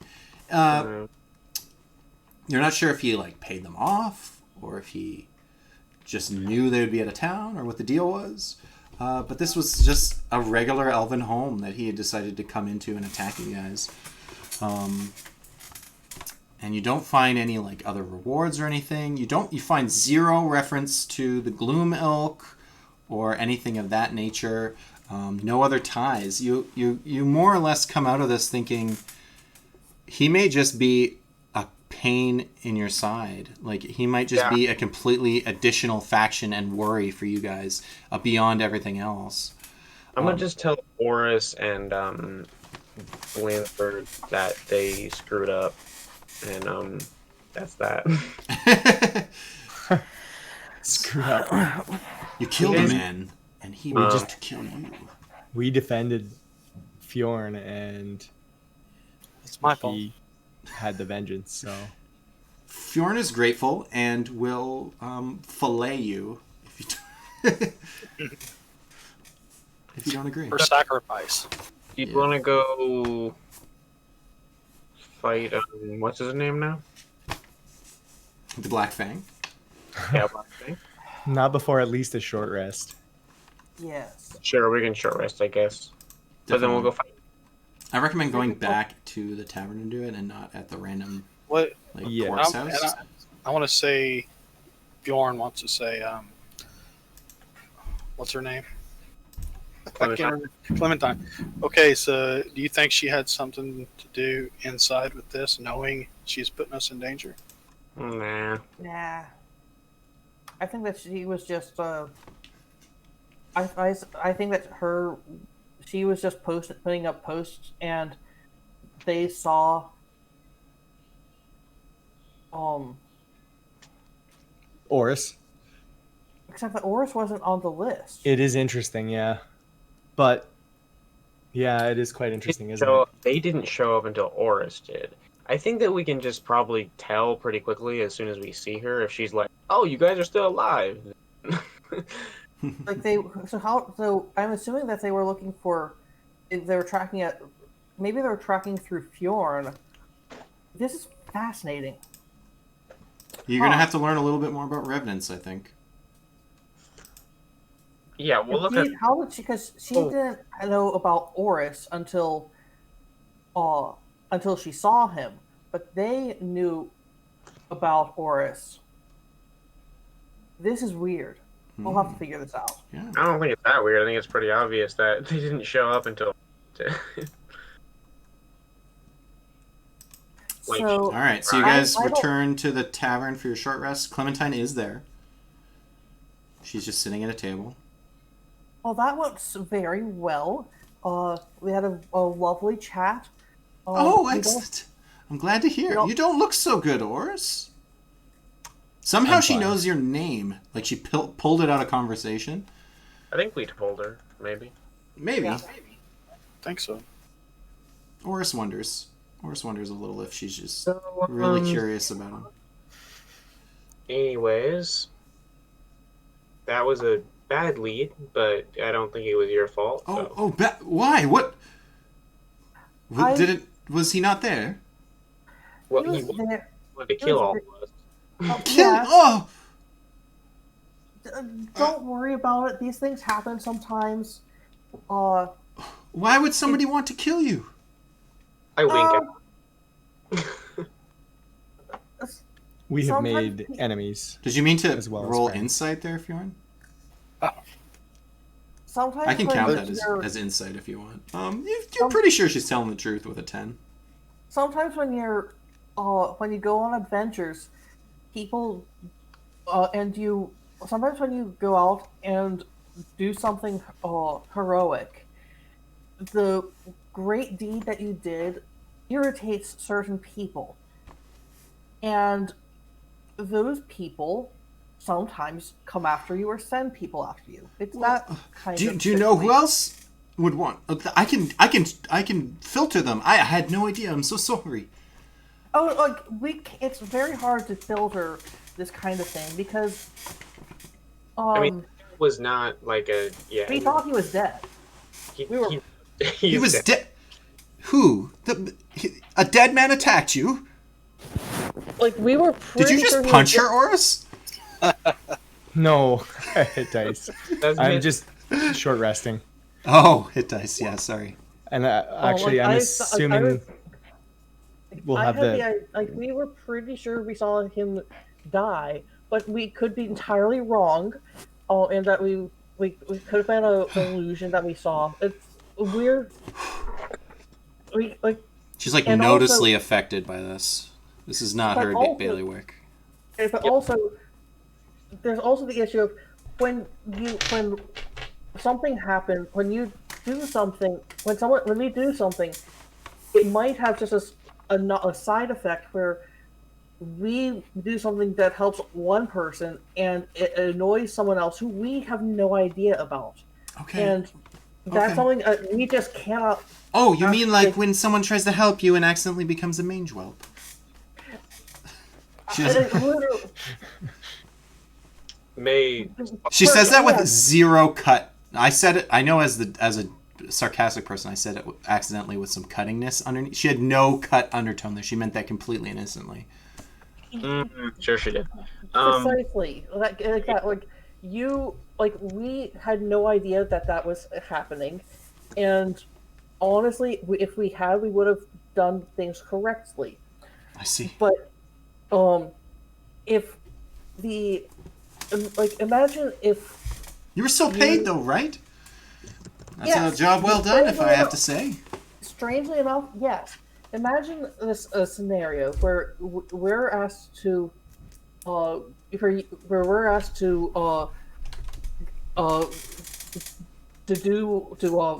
get a go do to go save a to go do go help with some thing and Are you guys looking to do... Sorry, I started talking like Clementine. Are you guys looking to start something? yeah, I'm going to Because you guys could start something after the short rest, and then we would... Yeah, you'd- I'm gonna while I'm chatting with her about, like, I'm gonna try and explain to her that yes, like the side effects of adventuring is that Sounds good. you can You're Yeah, going to but- calm her nerves, and she's going Yeah, to like- feel better about things and maybe not like, worry you so much. literally And can't expect that. You can't anticipate the side effects. she of is writing adventuring. stuff down like the whole time. She's like, okay, yeah. You guys can totally handle dead things that want to kill you. Okay. Yeah, like Yeah, and then you guys eat and rest and have a good short rest. So yeah, hit dice for literally- Oris, which makes sense.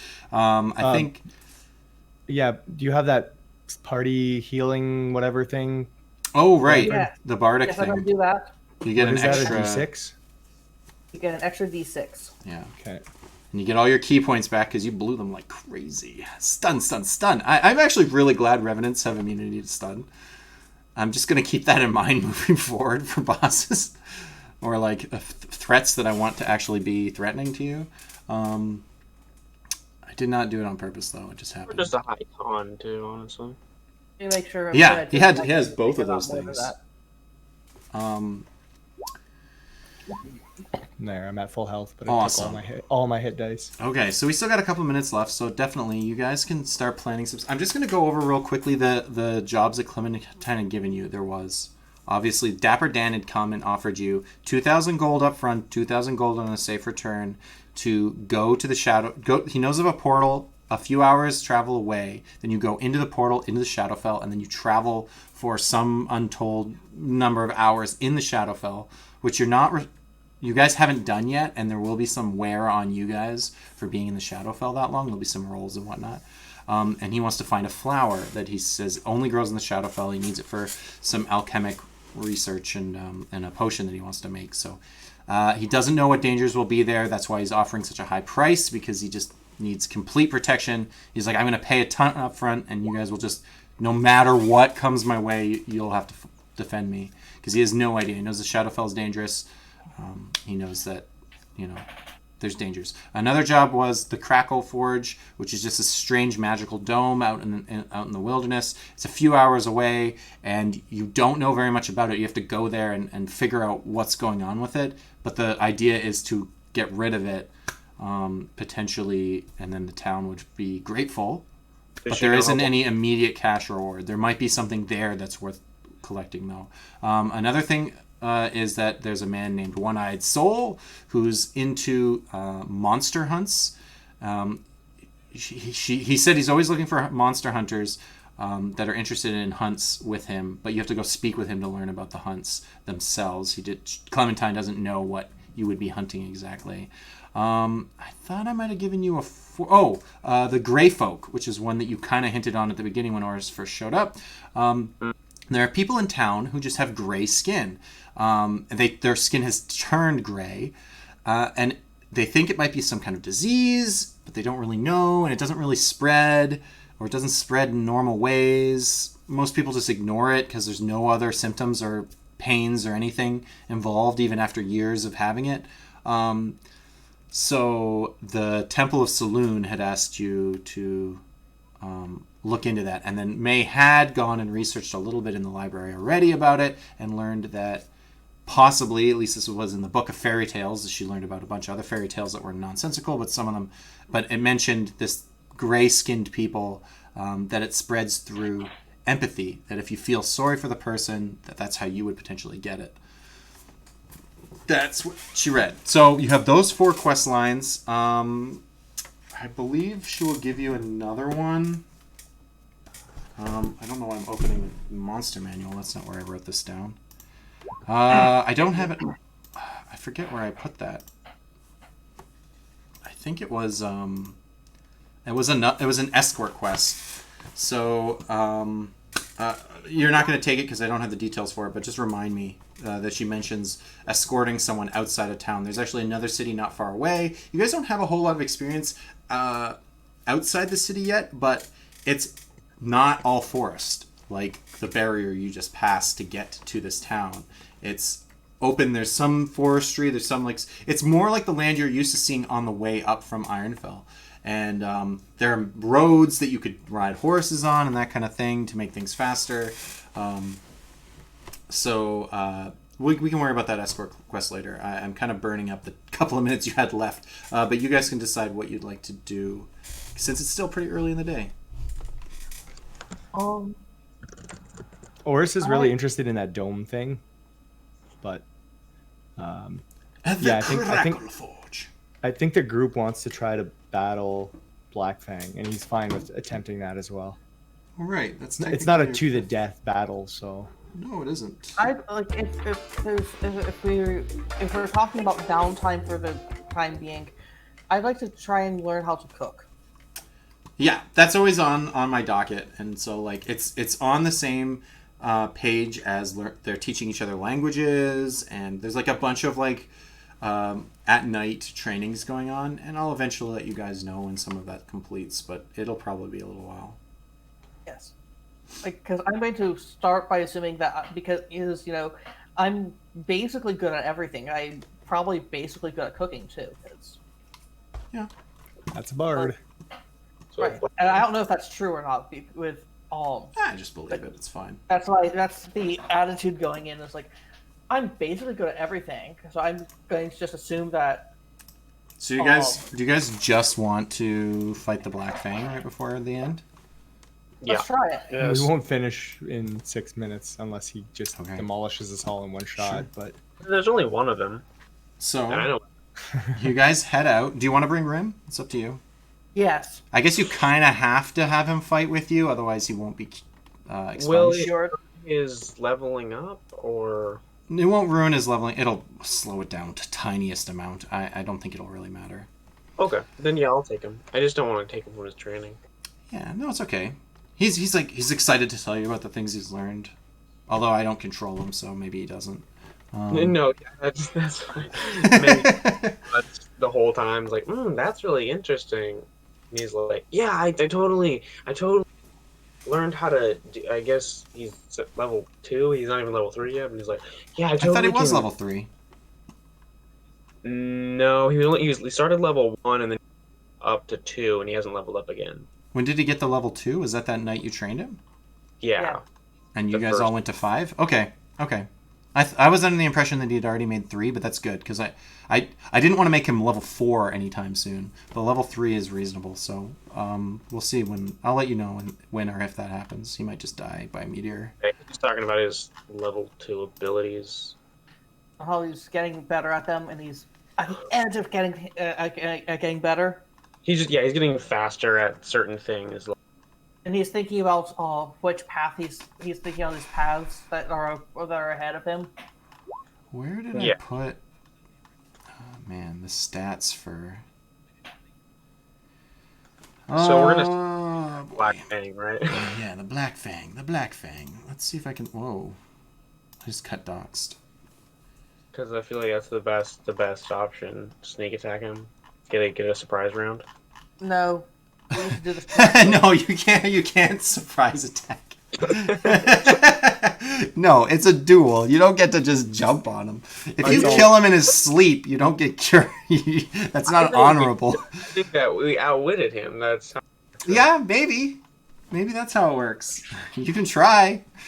Horus would All not right, go I know for that. I know the path to winning against him. I think. Like, again, you're not supposed to kill him either. I mean, yeah. We're not gonna kill him. I mean, technically, not if you like- were fighting a different diviner, it would be to the death. But I know think the way- assumption is that he will help you without that having to happen. What is going on? I Everybody cannot remember- find the information on this. Does anybody remember if he's got good wisdom, intelligence, or charisma? Nope. Yes, he has all of them good. Well, we know that he. I mean, I'm going to assume wisdom or intelligence, charisma, and I'm going to assume that it's Yes, Because he has he has- good wisdom. ranger feel, but we really don't know because he's not a class. Right, You can't meta look him up. That's true. right. I'm not even really. Oh I'm my just- god, why is it random stuff He doesn't- happening on my Steam is doing stuff on your stream. Yeah. like a ring. I'm trying to download wherever I What are you looking at? put the information for. That's okay. I remember him enough. I can wing it if you want. My guess is he's like level 10 or 12 or something, but I'm not sure. I don't know how the scaling goes, so. Doesn't Well, even he's a- not even levels, you know? He's just No, like right. got stats.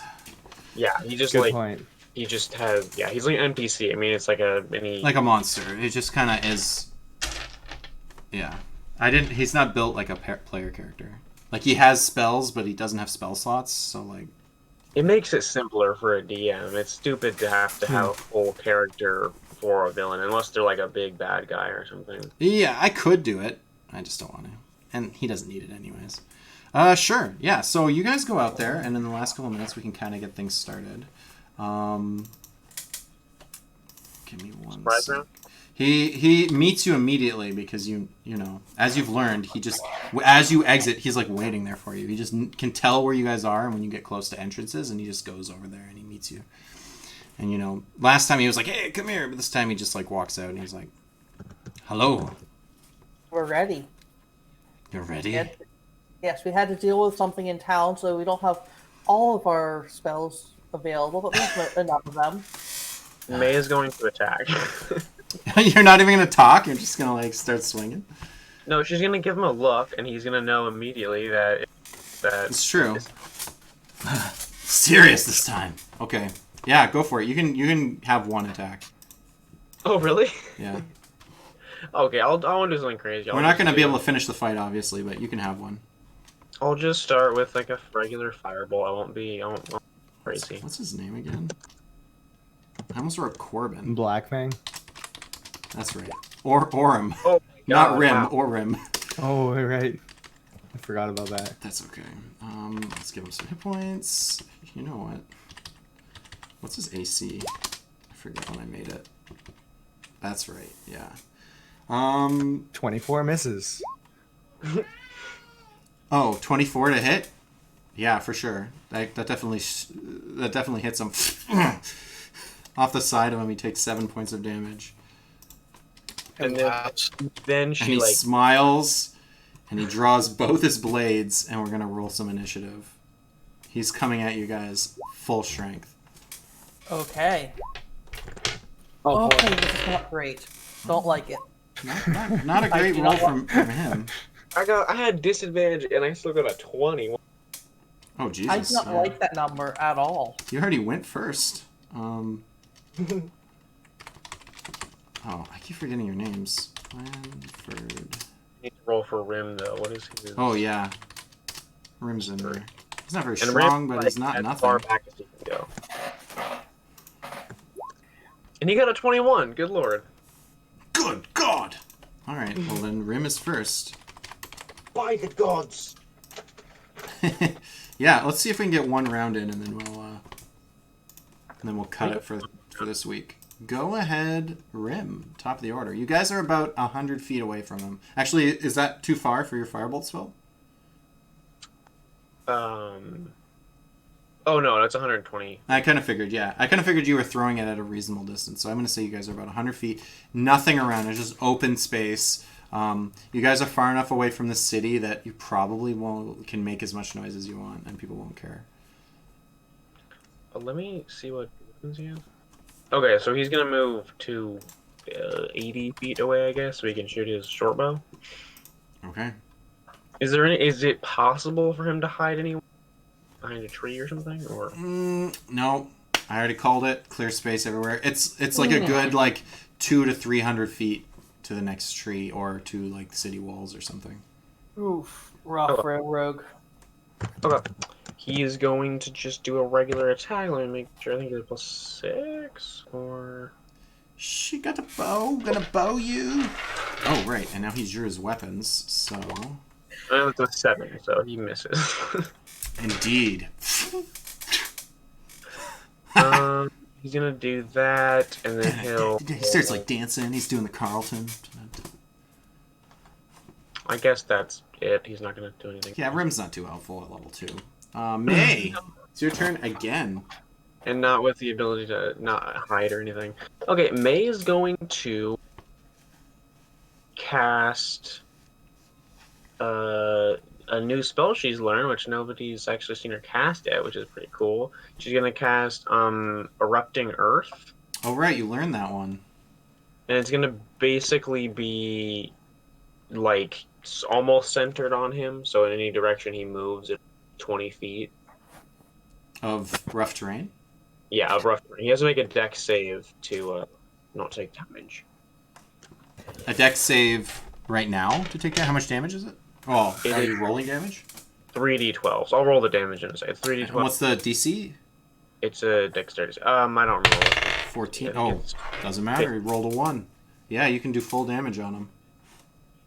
Okay, it's 3d12s.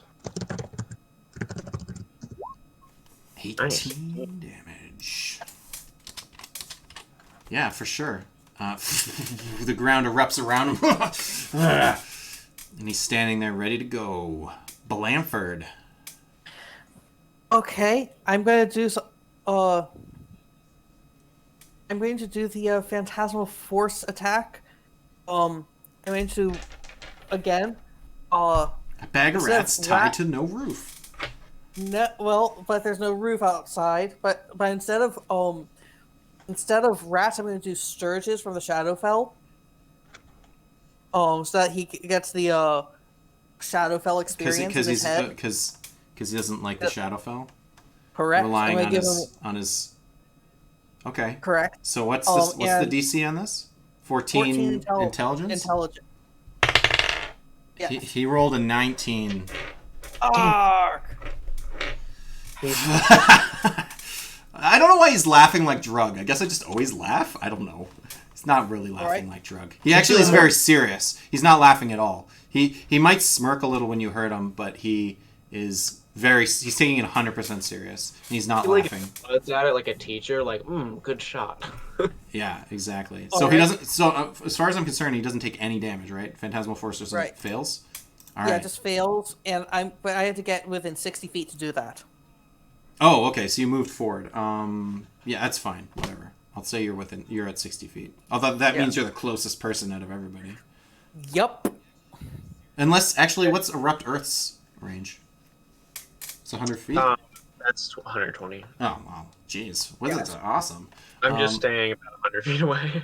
Yeah. So, the Black Fang, finally getting his turn. He pauses for a second, and then his whole body starts shimmering as he's starting to move quicker. I believe... Let me just double check what that does. I was hoping that would work. That would have been really nice to have worked. Yeah, it's +2, isn't it? That is so good. Okay, so he does that. His whole body starts shimmering and like moving, vibrating very quickly. And he also summons his black wolf beside him. And that immediately heals him for some amount of hit points. You are unaware. Spell? Yeah, they're both spells. Yeah, but he action surges, so he gets 2 spells. and he runs So, up. I'm sorry. Curious if he was using abilities or if he was like using casting ability. Oh, you are you gonna try to counterspell stuff? No, but I do have dispel magic, so Okay. Yeah. So then after doing that, he runs up to Zazamus at a blistering fast speed. It's 60 feet, but he gets there. And he stands in front of him, and he has no attacks, but he lets you know that he's ready to do some damage. Oris, it's your turn. Isn't the rough terrain like it doesn't even matter? He Well, just after all that? ignored. He just moved right past it, and he moved past it like a thunderbolt. Like he just went. I'm making this noise, and if you can picture like his body like moving, and like you It's can like- see like after images, and then it arrives, and they catch up, and then he turns a little bit, and he kind of serpentines in like a lightning bolt, and arrives in front of. I was Zazie. imagining Pikachu's up B attack in Smash. A little bit like that, yeah. He doesn't become a ball to do it, but yeah, he just kind of gets there. Okay, I'm backing up 40 feet, assuming I can, and using the Owl Soul with Yeah, with the Kensei shot. shot. Kensei twice. shot? Awesome. Go for it. 17. No, he deflects it with his sword. That's not good enough. Ooh, 17 misses. 28 critical hit. Doesn't matter his AC. That's going to hit. Yeah, go for it. Damage. Double damage. And you get to double the Kensei shot, too.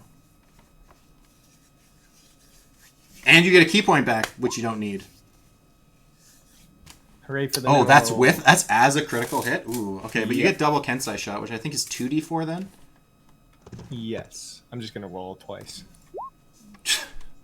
Wow. 13. Well, hey, it was a crit. You know, you got through his defenses, and it's funny. It's like he like goes to like block the arrow, and your arrow like almost like the owl soul like phases it out like half an inch, and and it comes through and hits him anyways, and he's like ah, and he's kind of like he respects it. He's just like yeah, good shot as it like lands into him and embeds into his armor, and you think it pierces some flesh there, but you're not quite sure. He doesn't react like he's taking any like serious damage. I was going to say on the second arrow, I wrote a note and attached it to the arrow that says, "Thanks for the training." But that's too silly. Yeah, I mean, he knows you guys aren't trying to kill him. Don't worry, the HP I gave him is when he will give up, not when he dies. So even if you do like a huge fireball or something, he has like a amount of like you haven't killed me yet hit points. If you do overkill him by like a reasonable amount, then maybe we'll see what happens. But he should give up before that matters. Either way, we're gonna end with Fjorn, and then that'll be the end of the. He's about 40 feet away from you right now, Fjorn. I don't like her. He is picked up. I'm just gonna stay where I'm at. And throw it right through Saw that. Blanford. No, I see what you're doing. Yeah, go for it. A 14. No, but you could have. Oh, Can you reckless that? I don't know. Maybe. oh, it's not melee. it's not melee. Oh, yeah. Yeah, you're right. Okay. So yeah, Still, 14. Yeah, so he won't get. I don't think he takes any damage, does he? Wait a minute. Let's see. I think that you still takes the lightning. The lightning is part of the getting hit, though. On a hit, the target takes damage from the lightning plus like it's the people on the way are auto hit, but when you're Right. targeting only one person, it's a hit Wait, or miss. it still says each creature in the line has to. Excluding the target and the thrower. Oh, excluding you and the target. Sorry, you're right. Now, if I would have hit him, I would have get the javelin damage plus lightning Right. damage. Yeah, it would have been sick. And you also killed like all the grass on the way. As the javelin goes by and it's zapping like all around, hitting the ground. And he sees it coming and he kind of shimmers, like his whole body just kind of shimmers like 5 feet. Shoots past and then he comes back into his position. And he nods with respect. And we are going to call it there as we are in the middle of a fight with the Black Fang, which I hope to make at least a little more epic than Drugs. Do I not get another attack? Oh, sorry. I apologize entirely. You do get a second javelin. I can go ahead and move up. Yeah, 100%. Okay, I want to move up 40 feet and attack. Yeah, Rage. definitely. Half. I definitely ruled that was I looked it up afterwards, and I read some of the like sage advice for it, and they have said, yeah, it's just like a regular attack, so you can definitely extra attack with it. Nice. A 20 with the great axe. A 20 actually won't beat his AC. Ting, ting, ting, as the blade comes down and he blocks with both weapons. He gets extra 8, so he has a relatively high AC. He gets a bonus when he has both his swords out, and he gets a bonus when he's hasted. And his AC is above 20. Oh no. This is worse than I anticipated. It's okay. We're fine. He also potentially heals every turn from his the black, like his wolf, Black Fang wolf. But he hasn't attacked anybody yet, and he's taken a bunch of damage. So I mean, you've got that. I really think we're fine. I can cast Dispel Magic and stuff. Like Does Dispel Magic have to be higher level than the spell, though? No, anything at 3rd level or level. Okay. Like So multiple spells. Any spell. I'm gonna let. You know what? I'm not gonna say anything, but I'll let. You know what? I'm not gonna say anything. I'm not gonna say anything. I have a plan. It's not a spell, then it doesn't Anything. necessarily work. Is anybody in front? All right, I'm gonna need a visual of who's where, because I know exactly what I'm going to do. If it depends on placement of people. Okay. Well, before you guys work that out, I'm just gonna finish up the stream. I appreciate you guys having a good time. Yeah. Thanks for. I already pulled my tie off. I was like secret signal. Yeah. So I'm gonna go 1, 2, 3, and everybody can say goodbye. 1, 2, 3. Goodbye. Goodbye. Thanks for watching. We do every Wednesday and every Sunday. There's 2 different parties, and they potentially interact because they're in the same world, but they're not in the same party. So there's some interaction and some cool information that happens between each one. For example, both parties have met a member of the Highmark Guild with the last name Gale side that have given them magic coins. One team has figured out what that coin does. The other team has yet to even look at the coin, really. So maybe I'll push them a little bit on next Wednesday's game. Also, for anybody watching, there will be special Halloween episodes coming up. One-shots for each of the parties. On the Wednesday, it will be the 28th of October, and then on next Sunday, which would be the 1st of November, 2 entirely different one-shots based on Halloween themes. One of them, there will be dealing with sanity, madness in an asylum, and the other party, this party, will be playing in a murder house where things are just trying to kill you, and there's a bunch of extra rules that make their players easier to die. But I've allowed them to have multiple PCs per player, so there's plenty of meat to be ground. All right, everybody have a good rest of their day.